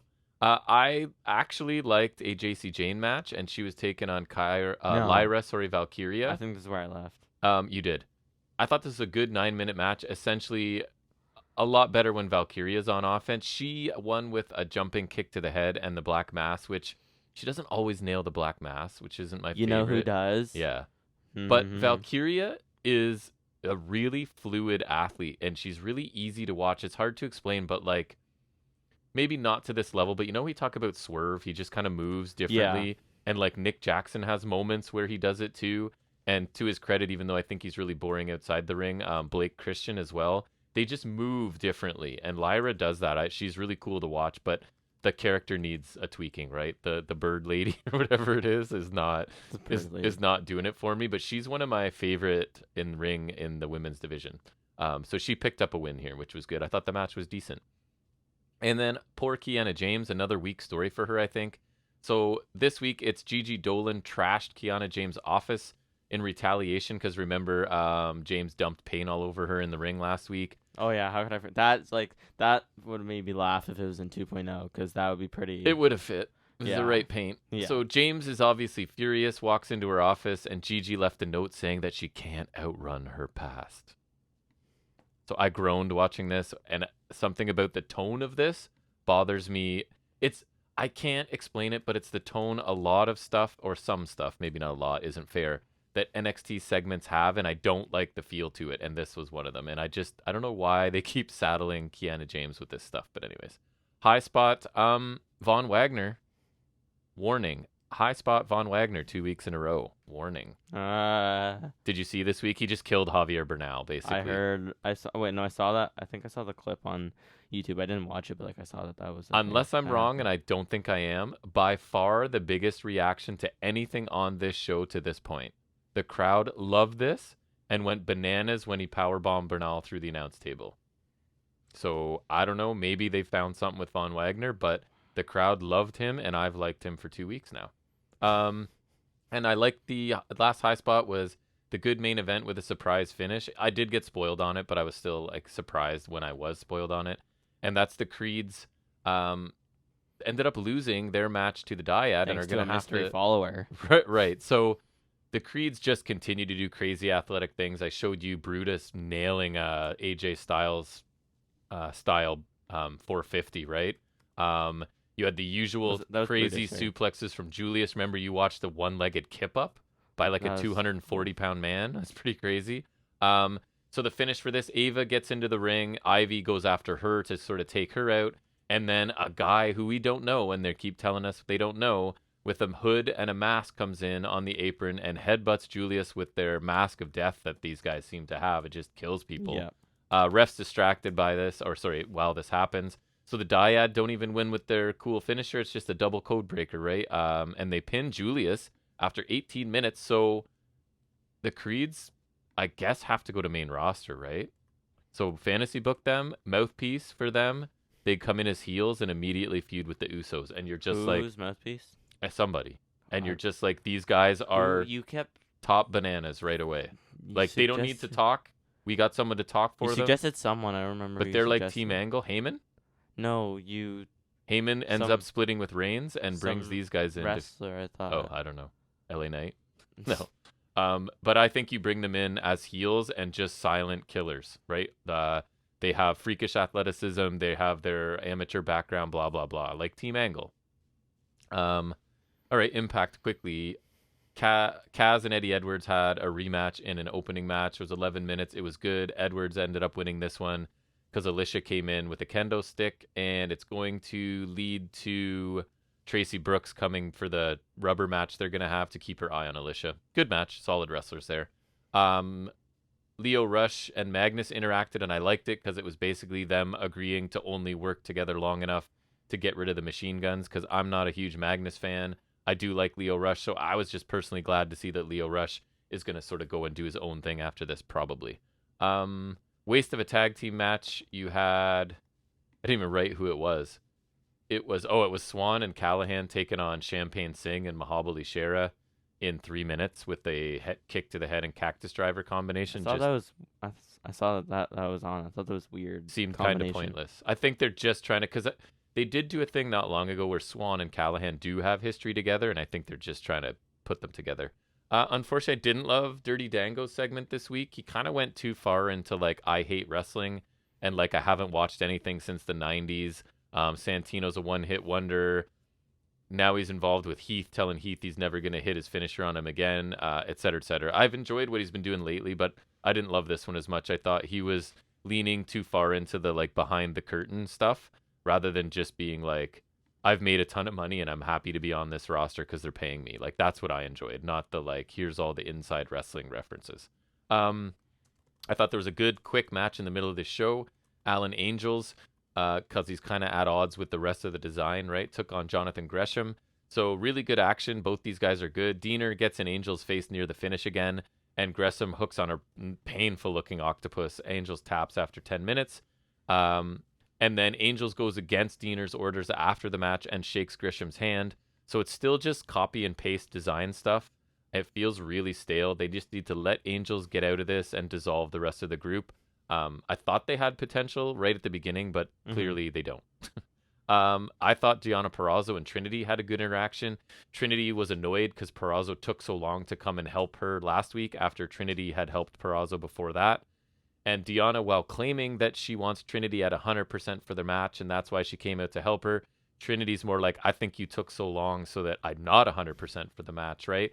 And then Deonna starts to kick in her heel attitude, which I really like, because she starts saying she doesn't need anyone's help, and she was the champ, and she had a champ challenge and all this stuff. So I like when she's good no matter what, but when she gets heely, I really like it. So I like this exchange. Deonna starting to get snippy at the end is really what I like.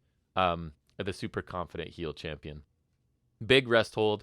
Just when I think the good hands who I like might get some traction, right? Nope, they get squashed by PCO. I saw a lot of people praising that in the comments. Really? Yeah. PCO by himself in less than 2 minutes, and everything that PCO did looked dangerous for the good hands.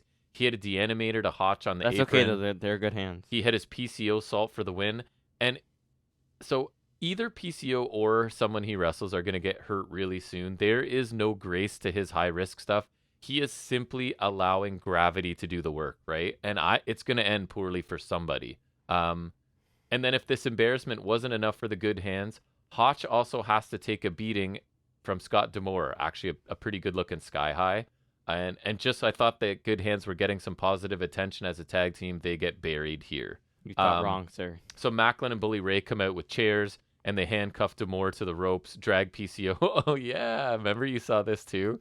I laughed so hard. They drag PCO out of the arena so that they can cut to a different scene where they pour battery acid down PCO's throat, right? And then set him on fire. I saw part of it, yeah. They literally pour lighter fluid on him and set him on fire after making him drink battery acid. So I got a lot of amusement out of that, actually. Finally, the main event was solid. The fans really got into Lio Rush, so it was Rush and Magnus Sorry, I call him Magnus all the time. So if you're a regular listener, just get used to I'm going to call Nick Aldis Magnus. It's just going to happen. Taking on the Machine Guns. Rush really impressed with his just quickness and ability to avoid his opponents. Finish sees Aldis get the King's, what is it? Cloverleaf, he calls it. King something. Anyways, he has a name for his Cloverleaf. Puts it on Alex Shelley with Sabin making the save. Lio Rush hits Sabin low, kicks him in the head, setting up the final hour and the pinfall win for the heels here after 18 minutes. Entertaining match. Magnus is the only slow spot. He's solid. He's just not an amazing wrestler. And Ray Walt did bring something up that I think is interesting. And I don't know why he would bring it up for no reason. Option C. Cool story to tell with the guns, right? That Sabin would end up wanting to cash it in, and he has to cash it in on his 2-decade teammate. And it would be a banger probably too. So I don't think they brought it up for no reason, and I'm intrigued now. That is interesting. Right? Yes. And that's all I have. I didn't even think about that. And I did already say Ring of Honor Commander defeated Gringo Loco. Really good opener. Then I fell asleep. What do you have for anything on SmackDown? Oh, yeah. Oh, yeah. Nice. There's lots? No, I forgot. Oh, okay.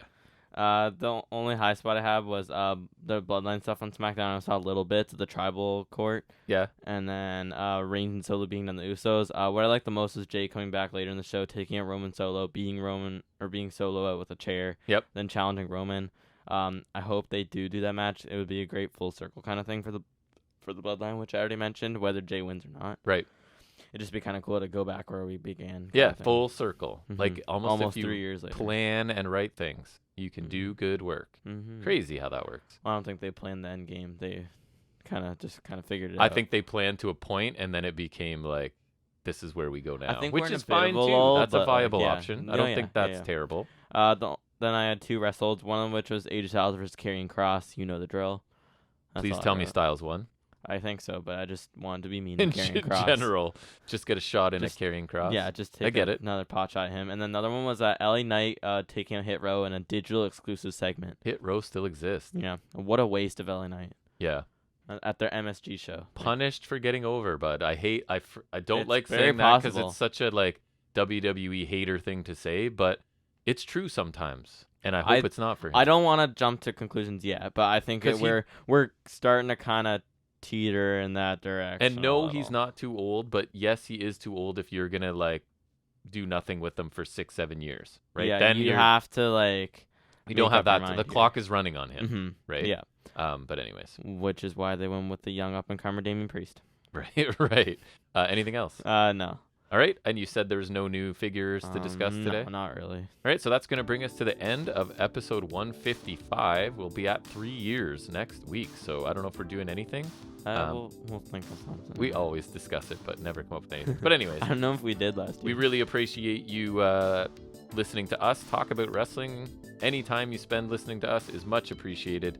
We will definitely be back for the 3-year anniversary episode next week. And until then, everybody, take care.